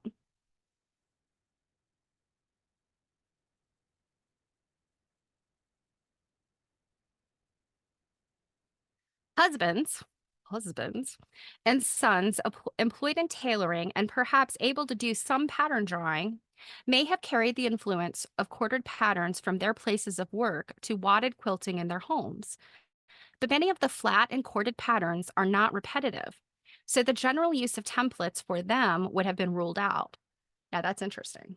Okay. With the exception of those which are identical with wadded quilting, such as shell, wine glass, and diamond filling patterns. And if you remember, the shell and the wine glass especially were ones where they literally were just taking, wine glasses or cups and turning them upside down and using the curve to keep drawing the shapes, the circular rounded shapes. This would have been a handicap for the unskilled in freehand drawing and would have called for the help of a professional who would have been paid for his services, even if he was the village schoolmaster like Mr. Walter Gale. The fine silk, satin, cotton, and linen materials and the silk and linen threads necessary for flat and corded quilting were costly and difficult to get. So generally speaking, the work would have been out of reach for any but the well-to-do. And so, yeah, it's the materials and the decorative nature of this work. And one other thing she mentioned a minute ago about the way that these were stitched, and I think I've said this a couple times. Um, in the British Isles, they regularly did a backstitch in their quilting instead of just the running stitch that we're used to. And I think that the backstitch probably makes a lot of sense when you're talking about corded and stuffed quilting because your areas where you've got stitching, they're taking a little bit more stress because you're shoving more stuff in there. So I'm wondering, I don't have any, I don't know. I don't have extensive knowledge of this history, but I would suspect that they started doing that backstitch just for strength in the textile. Although a remarkable amount of flat, cord, and stuffed quilting has been preserved, apart from the work itself, there is no recorded or inherited tradition connected with any of them in the ways of marking and of working the patterns, which matches the detailed histories of wadded quilting, which have been written in Britain and America. I would say, in terms of the corded quilting, I think that there probably is recorded and inherited tradition. In France, at least, because in Provence, definitely they were doing corded quilting, and there is a rich tradition there. And I would say stuffed quilting. I mean, Trapunto is Italian, and I don't know, what kind of records or tradition there would be there, but I call this into question a little bit, at least in the wider European nations. The identification of patterns by the use of local or family names, such as those associated with wadded quilting, seems to have no place in flat, corded, or stuffed work. But any pattern outline which is common to all quilting, for convenience, may be referred to by the names attached to it in wadded work. The universal filling pattern known as the square and the long diamonds, the shell, and the wine glass are examples, and they have been seen in work of all nationalities from an early age. There is no evidence either as to the means by which the patterns were marked on to the materials. But as embroidery is so closely allied to all types of quilting in this chapter, it is possible and probable that the same methods were used for both. And that makes sense. The drawing of pencil lines to mark out patterns for sewing has disadvantages, and not the least is the risk of disfiguring the material. An early method of marking embroidery patterns, which is less conspicuous than drawing, and at the same time clear enough for guidance in sewing, was by pricking and pouncing, a method known and widely used at least from the 16th century. So she's not going to describe pricking and pouncing, so I will tell you what it is. Basically, and I mean, you could still use this technique today, and I think they still sell the supplies for it. But essentially, you'd have your pattern on paper, and you'd use a needle or something pokey to poke holes in a regular regular distance apart around those outlines, and then you'd use something called a pounce, which would be like a little bag filled with chalk and sort of gathered up, so it's sort of like a dauber, and you'd lay your pattern out, probably pinning it where you want it, and then you'd use that little bag of chalk to pounce on over the pattern. And so then just a tiny bit of chalk would be deposited through those holes. And then when you take the paper off, then you've got these itty bitty little chalk dots that you could follow as an outline. And I have done this once and it actually worked really well. So it's if you like the old fashioned ways of doing things and want to try it, it is something that works really well. Of the early printed pattern books in use in the 16th and 17th centuries, few have survived the pricking of the patterns they contained. For those which have done so show clearly the origins of many from which quilting as well as embroidery patterns have developed. The use of transfers, which is the solution to many problems facing the present-day worker, does not solve all of those quilting patterns, and its appropriate patterns available for them are limited in their variety. But good prickings can be made from tracings of illustrated designs without the necessary destruction of pricking directly from them. This is as good a method as any for flat and corded quilting patterns, which are drawn onto the right side of the material, and in any case, once a transfer has been used, it is finished. But a good library of prickings can be built up if the originals are made on good paper. So I'm kind of wondering, let's see. So I'm a little confused about what she's saying here. So it's good a method as any, which are drawn on the right side. Once a transfer has been used, it is finished. Well, I mean, I go back to the fact that, if you're using a good quality paper, that's not going to get ripped and torn. I mean, you should be able to reuse these things over and over. So I guess maybe I'm misunderstanding what she's saying. So patterns for stuffed quilting can be marked by pencil lines or by transfer if a suitable pattern is available. Both ways are equally satisfactory as the marking is done on the backing material. A method for pouncing with the use of template outlines advocated for American workers is given in Appendix A. We have got so much stuff to look at in Appendix A. There's a lot of stuff in that chapter, apparently. But as templates are made, but as templates are of little practical use for any of the types in this chapter, the procedure for the pricking of pattern outlines drawn or traced on paper is given in the next appendix. So we've also got Appendix B. So we're going to spend some time on those. But she's got some spot and filling patterns for quilting and embroidery here. And so these are pretty detailed little drawings of things. And I think in some of these, I mean, you can kind of see this one, especially here in the middle, you could sort of see like where cording, and then those sort of feathery things, and then those little, whatever that would be in the middle, those little dots. Those are all ways or places where like, trapunto and the cording would be put in. I think like the Celtic knots, like these two here, knot work. I think those were also common for corded quilting or an opportunity for corded quilting. All right, so flat quilting. The purpose of this quilting is to join together two layers of material by means of sewing through them with a single line of back stitching along the outlines of patterns marked on the top layer. So yeah, what I thought, flat quilting is just quilting without batting. And so what you end up with is a coverlet. And it seems to me, just based on some of this, and again, I haven't done any kind of deep research on this, but it seems to me that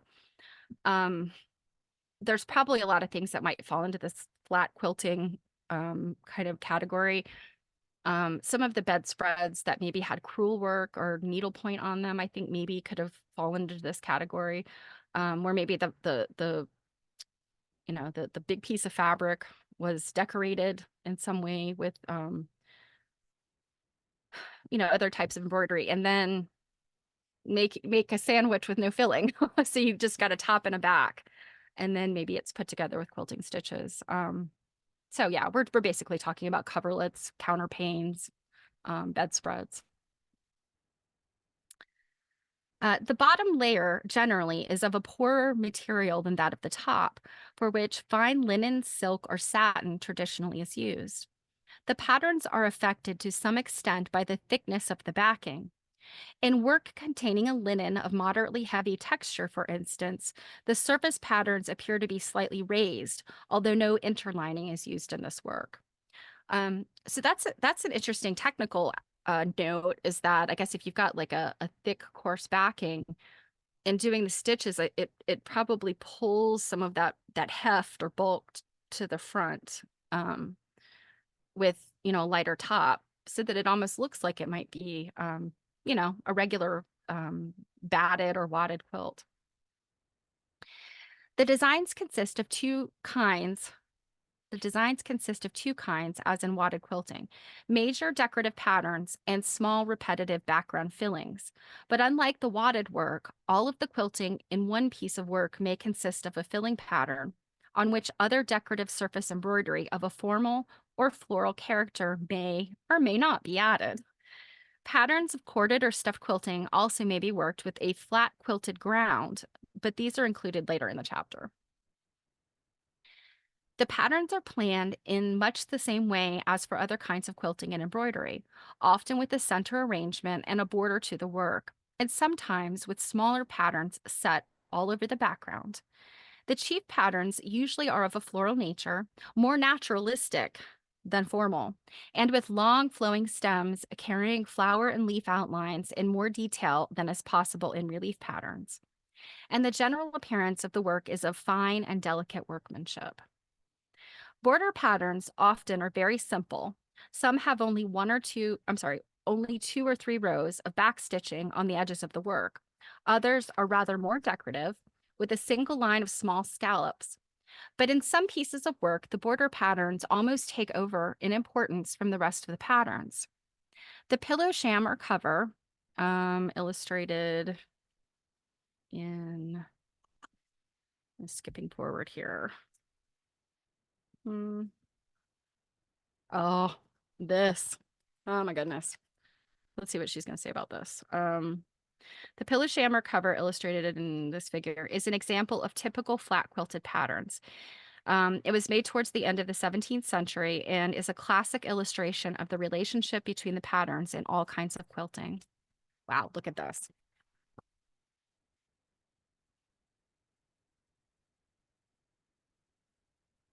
And I realized that probably my camera is not going to pick up the gloriousness of this thing, but hopefully you can see a little bit there.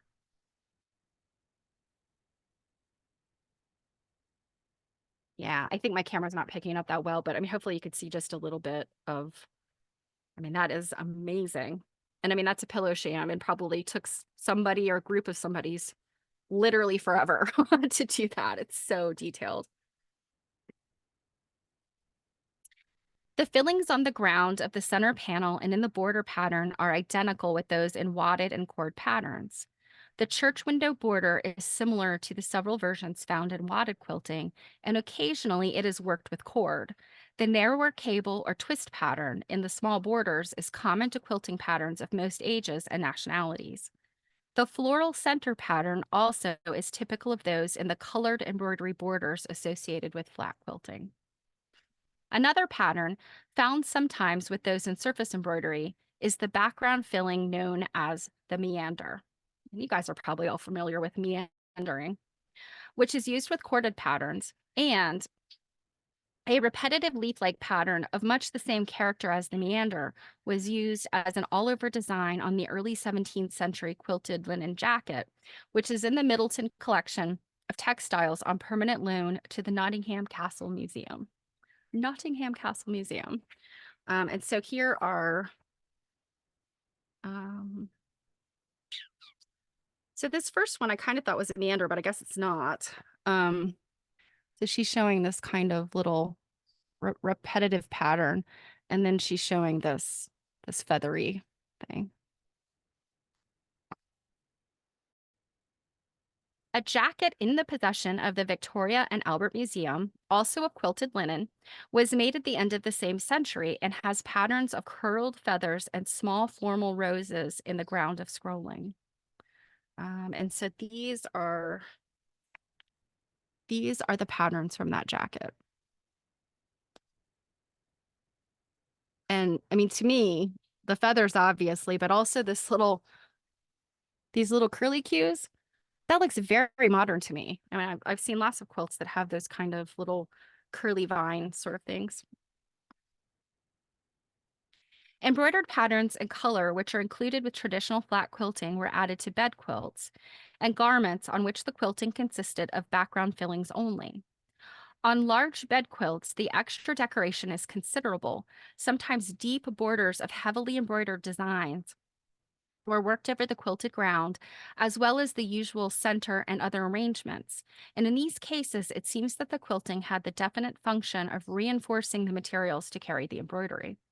So that's an interesting concept that the quilting is really not the decorative aspect of some of these. It's the embroidery that's the decorative aspect. And then um, the quilting is really there just to provide like a strength and reinforcement. Like, I mean, we would, if you work with materials that are very fine or very thin and sheer, you use some type of substrate or something on the back, um, to give them some reinforcement. So same concept.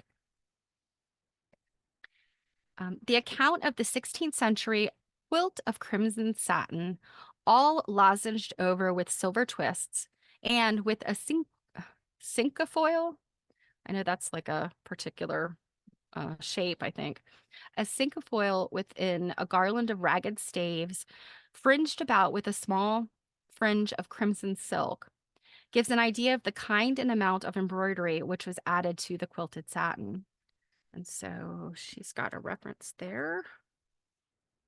Okay, she's referencing just another section in the book that it's written about this particular thing. So I think we'll find out about this in the next chapter. Okay. Um, Not all bed quilts are heavily embroidered. Many of the 18th century examples are more restrained in the amount of surface embroidery, and a lighter sort of pattern sometimes is added to the spaces enclosed by the groundwork fillings. A well-known traditional arrangement to illustrate this is shown. Oh yeah, Druid, tons of stitching on that pillow sham. Oh, good grief. I have a show coming up in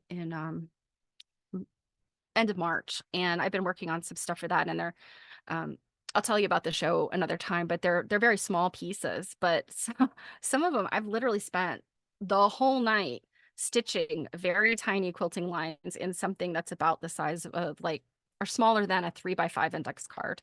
So, a couple hours spent stitching that. You can only imagine like multiply that by, you know, the size of something much, much bigger. Um, let's see, 102, see if this is an illustration. 106. one of two. We've seen this before. This is the women's waistcoat and jacket. I think we all agreed we love this. I would totally wear a very cute waistcoat like that myself. So the quilted waistcoat shows this the square diamond ground pattern with small floral patterns embroidered over the quilting. The border of the garment was embroidered on unquilted material, probably after the garment had been made up. And John Stillwell, the drawer, um, and they've spelled this Drawear, drawer. So I'm guessing the guy who drafted the pattern may have drawn the flower patterns onto the professionally quilted and tailored garment for the customer to embroider at home. That's interesting. So the quilted garment, it's already been really put together. He may have drawn the designs on it for the person to take home. Oh, that's interesting. It is likely that this was the practice also with stomachers when they were in fashion, as a flat quilted ground was used for some which were embroidered. Now, a stomacher is, if you think about, I guess, sort of 18th century and earlier, women would often have those gowns that kind of they didn't close all the way. Um, they might have like only come to like here. And then the stomacher was this plate that went and covered up like the lacing or the front of their bodice, their corset or bodies, which is like basically a corset. Um, so yeah, it's like a decorative thing. And sometimes it would be very, very densely decorated, beaded and quilted and embroidered and all that stuff. So, it's just this little piece, but they could put a lot of work into that.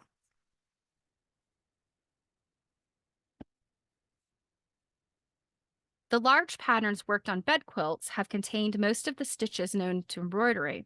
Examples of couched and laid work can be found occasionally, and sometimes metal thread or wool have been used.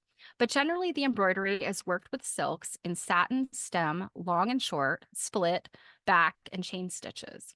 So if you do embroidery, you probably recognize those names. The patterns may contain a variety of colors, or at times, the whole of a border and other patterns on a quilt may be worked in one color only. Red or crimson is not an uncommon choice. The only type of pattern which seems to have been linked traditionally with a certain kind of stitch is the small floral spray, or any small scale pattern of the kind, which always is worked in chain stitch. Okay. Materials on which flat quilting has been worked in the past have included silk, satin, cotton, and linen. In all work, the bottom layer always has been more open in texture and of poorer quality than the fine materials used for the top. And almost invariably, the bottom layer seems to have been on thin quality linen or scrim, even if the top has been silk or satin. Most of the old work was lined after the quilting and embroidery were done, so it is not possible to verify the type of backing unless the outer lining is sufficiently dilapidated to show the back of the work. The majority of flat quilted garments have been made of linen throughout, but some women's pockets, jackets, and waistcoats have been made of silk or satin. And of course, pockets back in the good old days were not actually integrated with your clothing. The pocket was literally a pocket worn on like a sash or a string around your waist, and then you'd have slits in your skirts or in your petticoats to sort of reach in there and get into your pocket. And it was worn under your clothing. Sometimes I feel like we need to go back to the pocket, and in fact, I would not be ashamed to just wear a pocket on top of my sweatpants. Because you know what? Women's clothing does not have enough pockets. And, when they took pockets away from us, these tie-on pockets gave us these teeny little purses. That was happening in the 19th century, big time. A number of bed quilts have not been finished at the edges, the workers seemingly having had enough by the time the quilting was done and the work lined. But many of those with the necessary stamina or determination have also the feeling for the most elegant of finishes, a fringe. Some fringes may be as much as 4 inches long, and when added to an embroidered quilt, they are made of silk. Fringes, as a rule, though, are made of linen and are about 2 inches in length and mostly of coarse linen thread, but some are knotted and twisted in fine thread. I don't want to digress too much here, but one um, book that I got that I know, well, I don't want to say I know, but I'm pretty sure none of you guys have. It's called Passementerie, and it is about making those fancy little trims that, so if you're like into Victorian fashion, or really any kind of fashion from the 19th century and earlier, upholstery, anything where you see the fringes and all of those like just ribbon candy confections that they had on clothing as trims and upholstery and stuff. It talks about the book talks about how to make those things and some of the history. And the woman that wrote it, and of course I'm drawing an absolute complete blank on what her name is, but she has videos on YouTube that show like going to the passementerie factory in our passementerie factory in France or whatever. Um, and that stuff is just so amazing to me, like how they make that silk twisted fringe. I mean, it's amazing. It's crazy. You would not guess how they do it. Or maybe you would. I don't know. A fancy dress with hidden pockets, yes. If I have to buy a dress, like the pockets are a deal breaker. If I make a dress, if it doesn't already have pockets, which most of the pattern companies the indie pattern companies I use to sew clothing do include pockets because they're about as like, big time about pockets as I am. Um, but if it doesn't have pockets, I add them because pockets are not that hard to add to most types of clothing patterns. So 2 thumbs up for the pockets. And yes, Eva, that could absolutely be called a fanny pack. Um, I have some of those too. They are good. They're good and fine. Um, the pillow sham, which we looked at a minute ago, has a short linen fringe at the edges, and the embroidered waistcoat that we already also looked at was finished with a knotted fringe and natural colored silk. And silk makes a really nice fringe. Otherwise, most edges were worked through the turned-in materials with one or more rows of backstitching or bound with strips of linen or silk, according to which material had been used for the work. Now, corded quilting. More than in any other type of quilting, patterns which are padded with cord rely for their perfection on the skill and accuracy with which they are worked. And so this one is going to be important. Yeah, absolutely, Eva. Padma, two elves spinning in opposite directions, kind of. No, they actually have like machinery and like, and when I say machinery, I mean things like hand cranked sort of things that they literally will stretch across an entire room and keep making these passes across this entire room and then spin these things. It's crazy.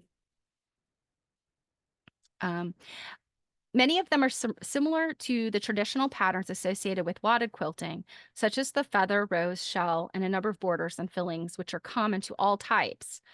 But whereas the padding is sewn into the work in one process in wadded quilting, two separate operations are needed to complete a corded pattern using 2 layers of material. And I think we've already talked about the fact that, with corded quilting, you're literally stitching tiny little channels into your work. Um, and I forgot we were doing this chapter, or I actually have a piece that I'm working on that the center of it is corded quilting. But anyway, yeah, if your little channels aren't really consistent, then you've got like spaces that are going to be gappy or too tight to get that cord through. The sewing is done first along 2 parallel lines with backstitch, and the cord is threaded between them and the layers of material. This is where the skill and accuracy are needed. Unless the distance between the 2 stitch lines is correctly spaced, spaced, the cord may fit too tightly, and the pattern will be pulled out of shape by puckering the material. Or if the space is too wide for the cord, the pattern is not properly raised. A second method of working can be used by which the cord is sewn to a single layer of material in one operation, but this is found rarely in old work and is used hardly at all nowadays. Um, I'm not exactly sure what that means.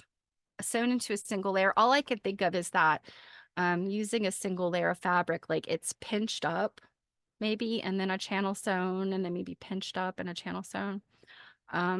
Like they do that with corded petticoats. Um, Actually, I made a corded petticoat and like totally did it the wrong way.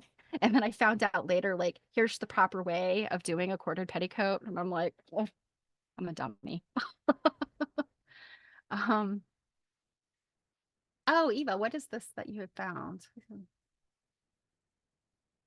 Oh, interesting. Padma, if what Eva posted is not what you're talking about, I will post I'll put it on the page for the Cake TV page on Facebook. I'll put a link to that video. I think it should be in the history of my YouTube.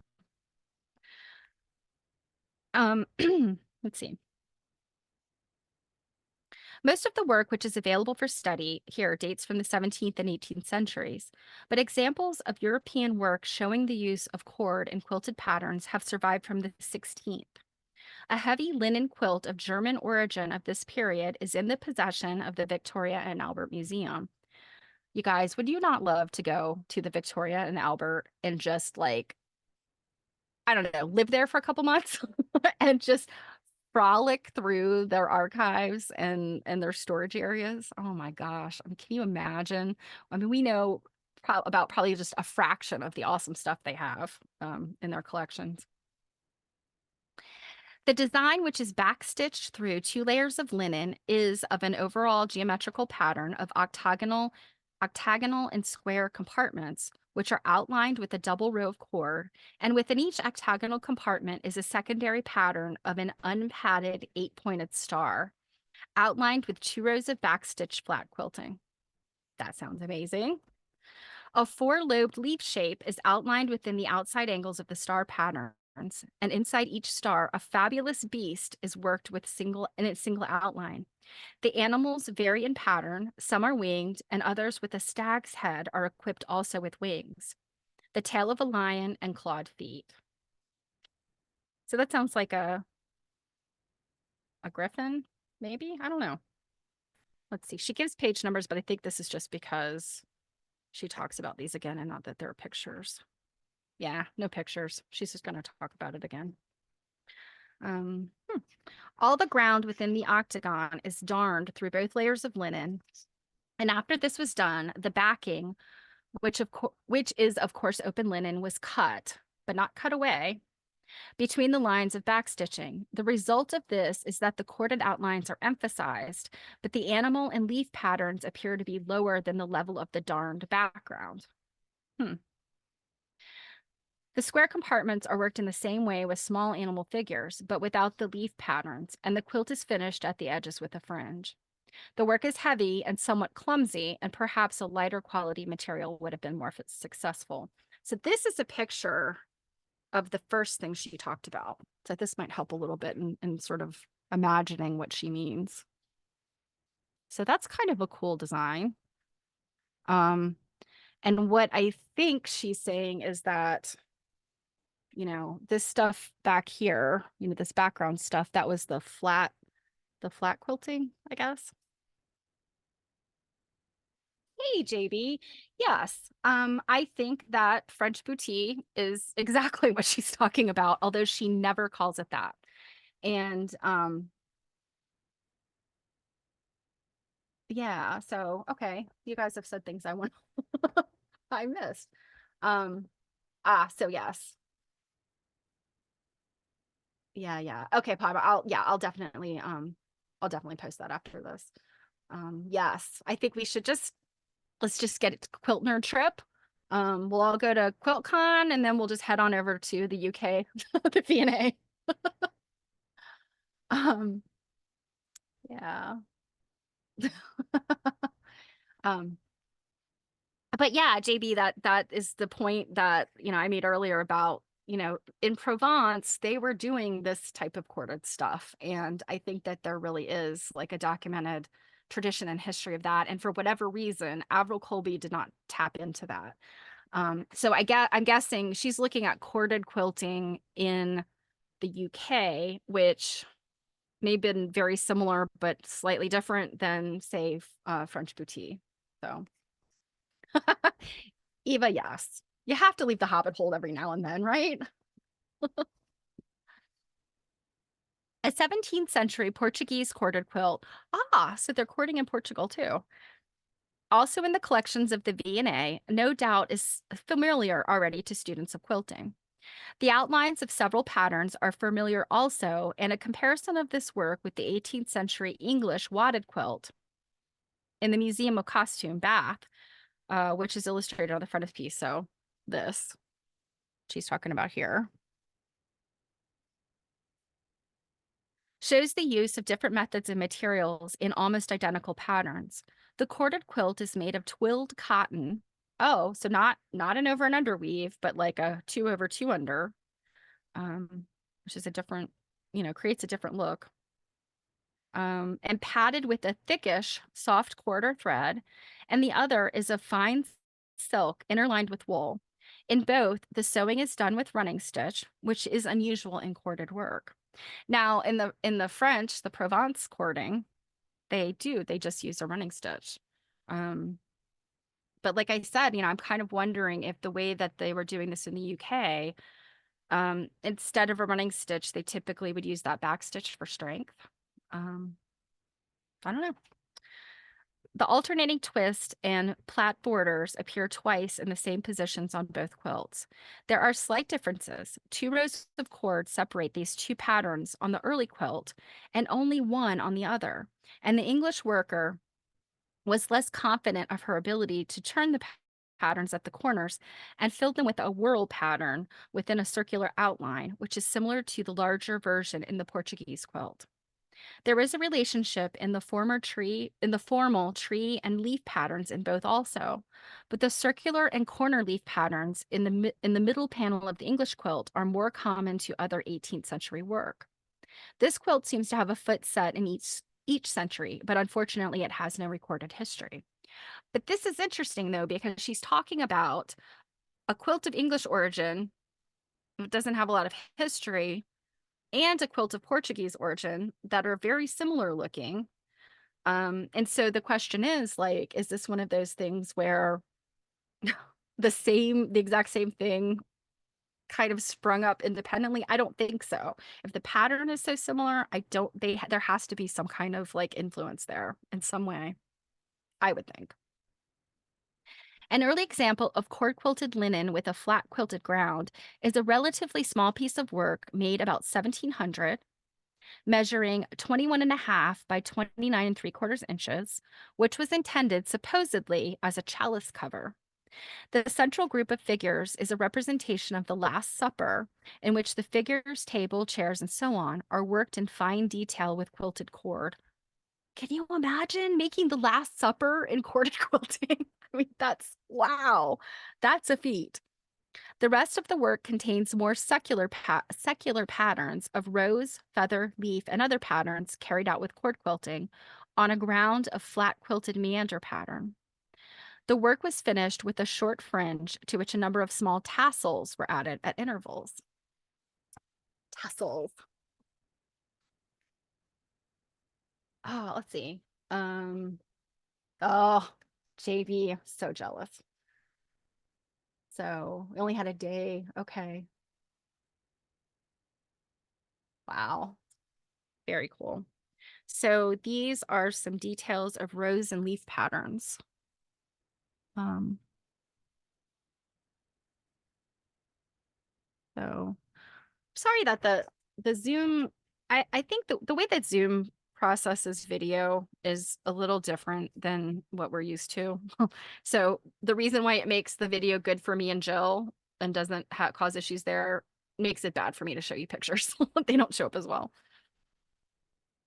Very large quilts and hangings of corded of cord quilted linen are fashionable as furnishings during the last half of the 17th and in the early 18th centuries in England.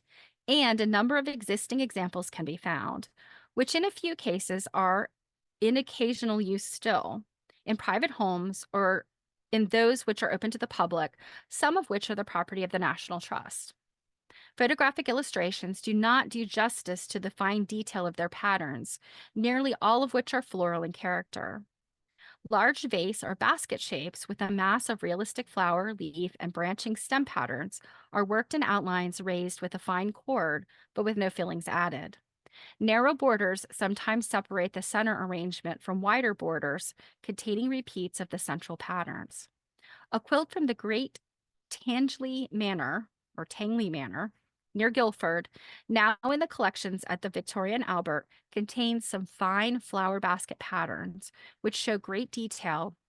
Which show great attention to detail in the patterns of recognizable rose, carnation, peony, daisy, marigold, and other flower patterns.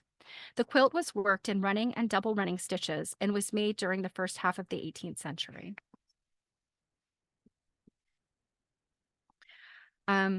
Stuffed quilting. Something of the character of patterns in all other kinds can be seen in those of stuffed quilting.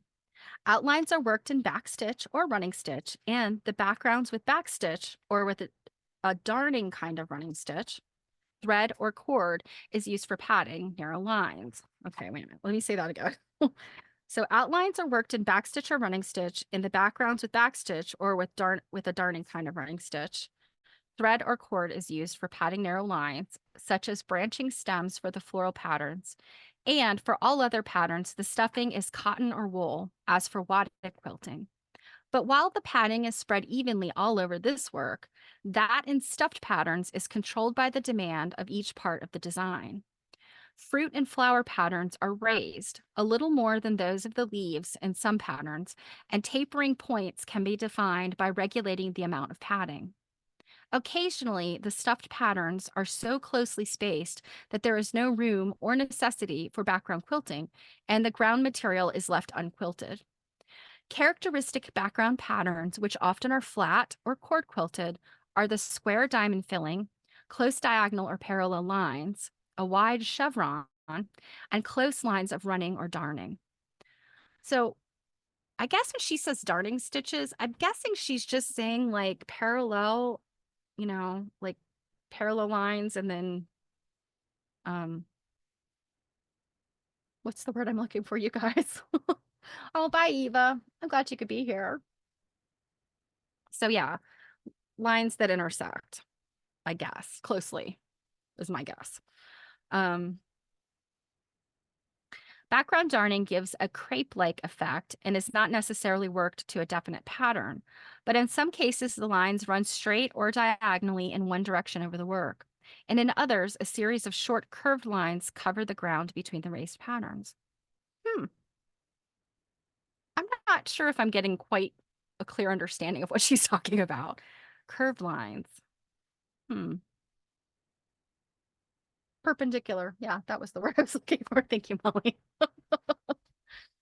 Um, Most of the early work has been done on linen or cotton, which is better suited to the nature and appearance of the patterns than present-day rayon or similar fabrics, which do not have the yielding quality of linen and do not lend themselves to the work or improve its quality or good looks. Yeah, rayon, quilting with rayon because it's all wiggly. Well, linen is wiggly too, I have to say. The early 15th century Sicilian quilt, and this would be, of course, the Tristram quilt, I think, right? The Legend of Tristram. When we looked at this a few chapters ago. Could be looked upon as a vast sampler of patterns for stuffed quilting. The figures of men, horses, and fishes, branching patterns of leaves, fruit, and flowers, repetitive units of border patterns surrounding the rectangular compartments in which representations of incidents in the narrative of Tristram are enclosed, and the shapes of the letters in the inscriptions are some examples of the variety of shapes and patterns contained in it. Pattern details of clothing and armor are worked with meticulous detail, and many could be adapted to any kind of quilting. The sails of the ships are patterned, so also are the sides of the hulls, in which is a repetitive pattern, not unlike a mushroom. Hmm. And the worker betrayed a certain humor in the features of fishes in the quilted water, with caricatured human expressions. Fish with people faces. Molly, like sheep with people faces. You know what? And I think this mushroom, I feel like I remember we looked at that and she had some sort of description of it. And I was like, that looks a lot like mushrooms. Am I making this up? Am I remembering the wrong thing? Yeah, here we go. Yes, I'm right. So look, we talked about this, I don't know, a couple chapters ago. There's that mushroom shape. So these are all the things that were used in the filling patterns for the Sicilian quilt. And she keeps calling it the Sicilian quilt. We know it as the Tristram. Was it a triptych or a diptych? I don't remember. Floral patterns are represented by nearly realistic flower, fruit, and leaf shapes attached to running stems. Among them, the vine pattern, which has been the most common of all patterns in stuffed quilting up to the present time. Other recognizable floral and leaf patterns of equal importance with the vine in the Sicilian work are the rose, lily, ivy, acorn, and oak, and some smaller vegetation includes a trefoil and a creeping plant like ground ivy. The running vine pattern as a border or smaller units with a spray of leaves and fruit are much in evidence in quilts which are made in the 18th and 19th centuries, especially in those in private and museum ownership in the United States of America. A number of them, often referred to as all white quilts or white on white quilts, are illustrated in books on American quilting and show a diversity of style and pattern in which several contain wadded quilting patterns adapted to the process of stuffing, as well as those more common in the tradition. It's, I think that's what I said, like what I have seen here in the US of Trapunto, you know, and a lot of what I've seen is really more modern stuff. But, I mean it's a traditional quilt sandwich, top, batting, backing, and then they spread the backing to stuff more into the areas that they want stuffed. So the Sicilian Tristan quilt, also known as uh, Tristan and Isolde, or the Gucciardini quilt. I hadn't heard it called that. Oldest extant European quilt. Yep. Yep. Yeah, thank you for sharing that, Druid. Yeah, I did know it's the oldest. I mean, it is the oldest extant European quilt that they know of. Um, of the two quilts, illustrated here, does she actually show these? I feel like she keeps tricking us. She keeps giving me page numbers, and I'm like, no, there's nothing illustrated there.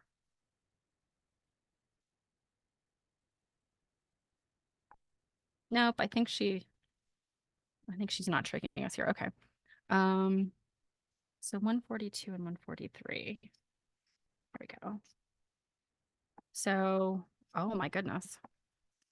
So this is a white linen bed cover of stuffed and cord quilted patterns on a finely quilted ground, American Eagle, 17 stars, figure with flag, fruit and leaf patterns, finished on 3 sides with a fringe. So I know that this is probably not going to do it any justice, but you can kind of see what's going on here. A lot of relief in that quilt. And then let's see the other one.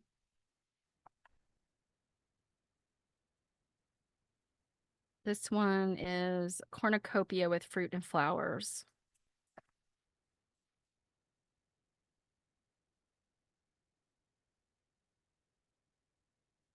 That one shows up a little better.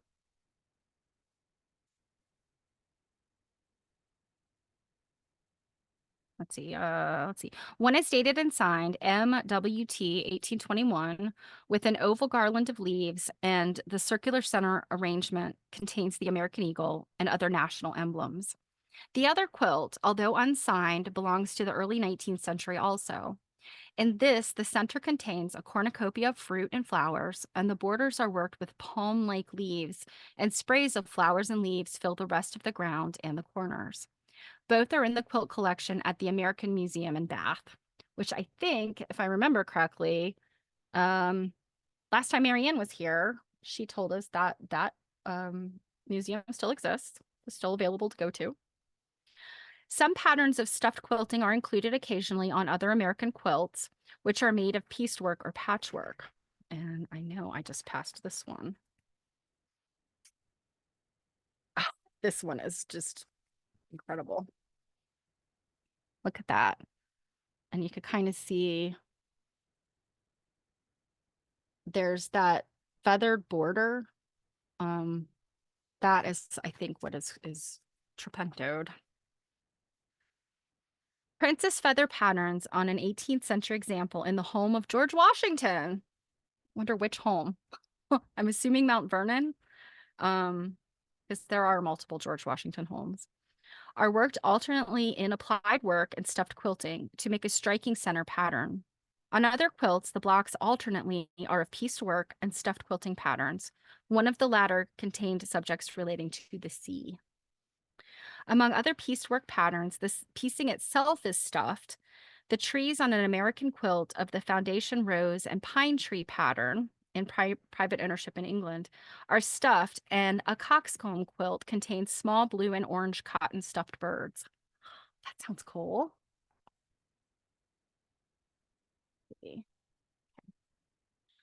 In common with corded quilting, workers' signatures are more likely to be found among the patterns of stuffed quilts than in examples of wadded and flat quilting, although a certain amount of the letters may contain cord as padding.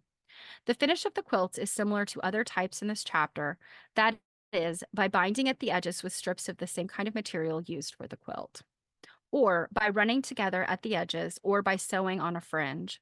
Fringes used always to be handmade and often are quite elaborate. Those that we just looked at being unusually long. So yeah, here's you can see that's a pretty long fringe there that you can see. And that is what we know about flat, cord, and stuffed quilting according to Averil Colby. Next time, we will be reading the 16th century. So I am interested to see what that will entail. Well, you guys, happy Friday Eve. I will not be here on Monday. I've kind of been unsure. But as far as I know, I'm gonna be traveling. So if that changes, I'll post it on the Facebook page. Otherwise, I will see you next week. If you're following along with Quilt Nerding and the book club, then I'll see you Tuesday night. That's 8 p.m. Eastern time, and Jill does that from Instagram. So make sure that you are following Instagram.com/quilt nerding. And then you'll be able to see it when we go live. Ah, there's Jill now. Let me put this back to our gallery view. Here we go. So that will be on Tuesday, and I will be back next Thursday at my normal time, 2 p.m. Eastern. And anything to wrap us up, Jill? Thank you for being here. Thank you for sharing. And I guess everybody's like, dang it, Jill. Now we have to go buy these books. Yeah, you do. So you guys, I hope you have a wonderful new year. And yeah, I'm gonna do that silly thing where I say, see you next year, guys. Nah. Of course, of course. I expect no But, less. but seriously, guys, I hope you have a wonderful New Year's, and I will see you soon. Happy New Year to you as well. Bye. Bye.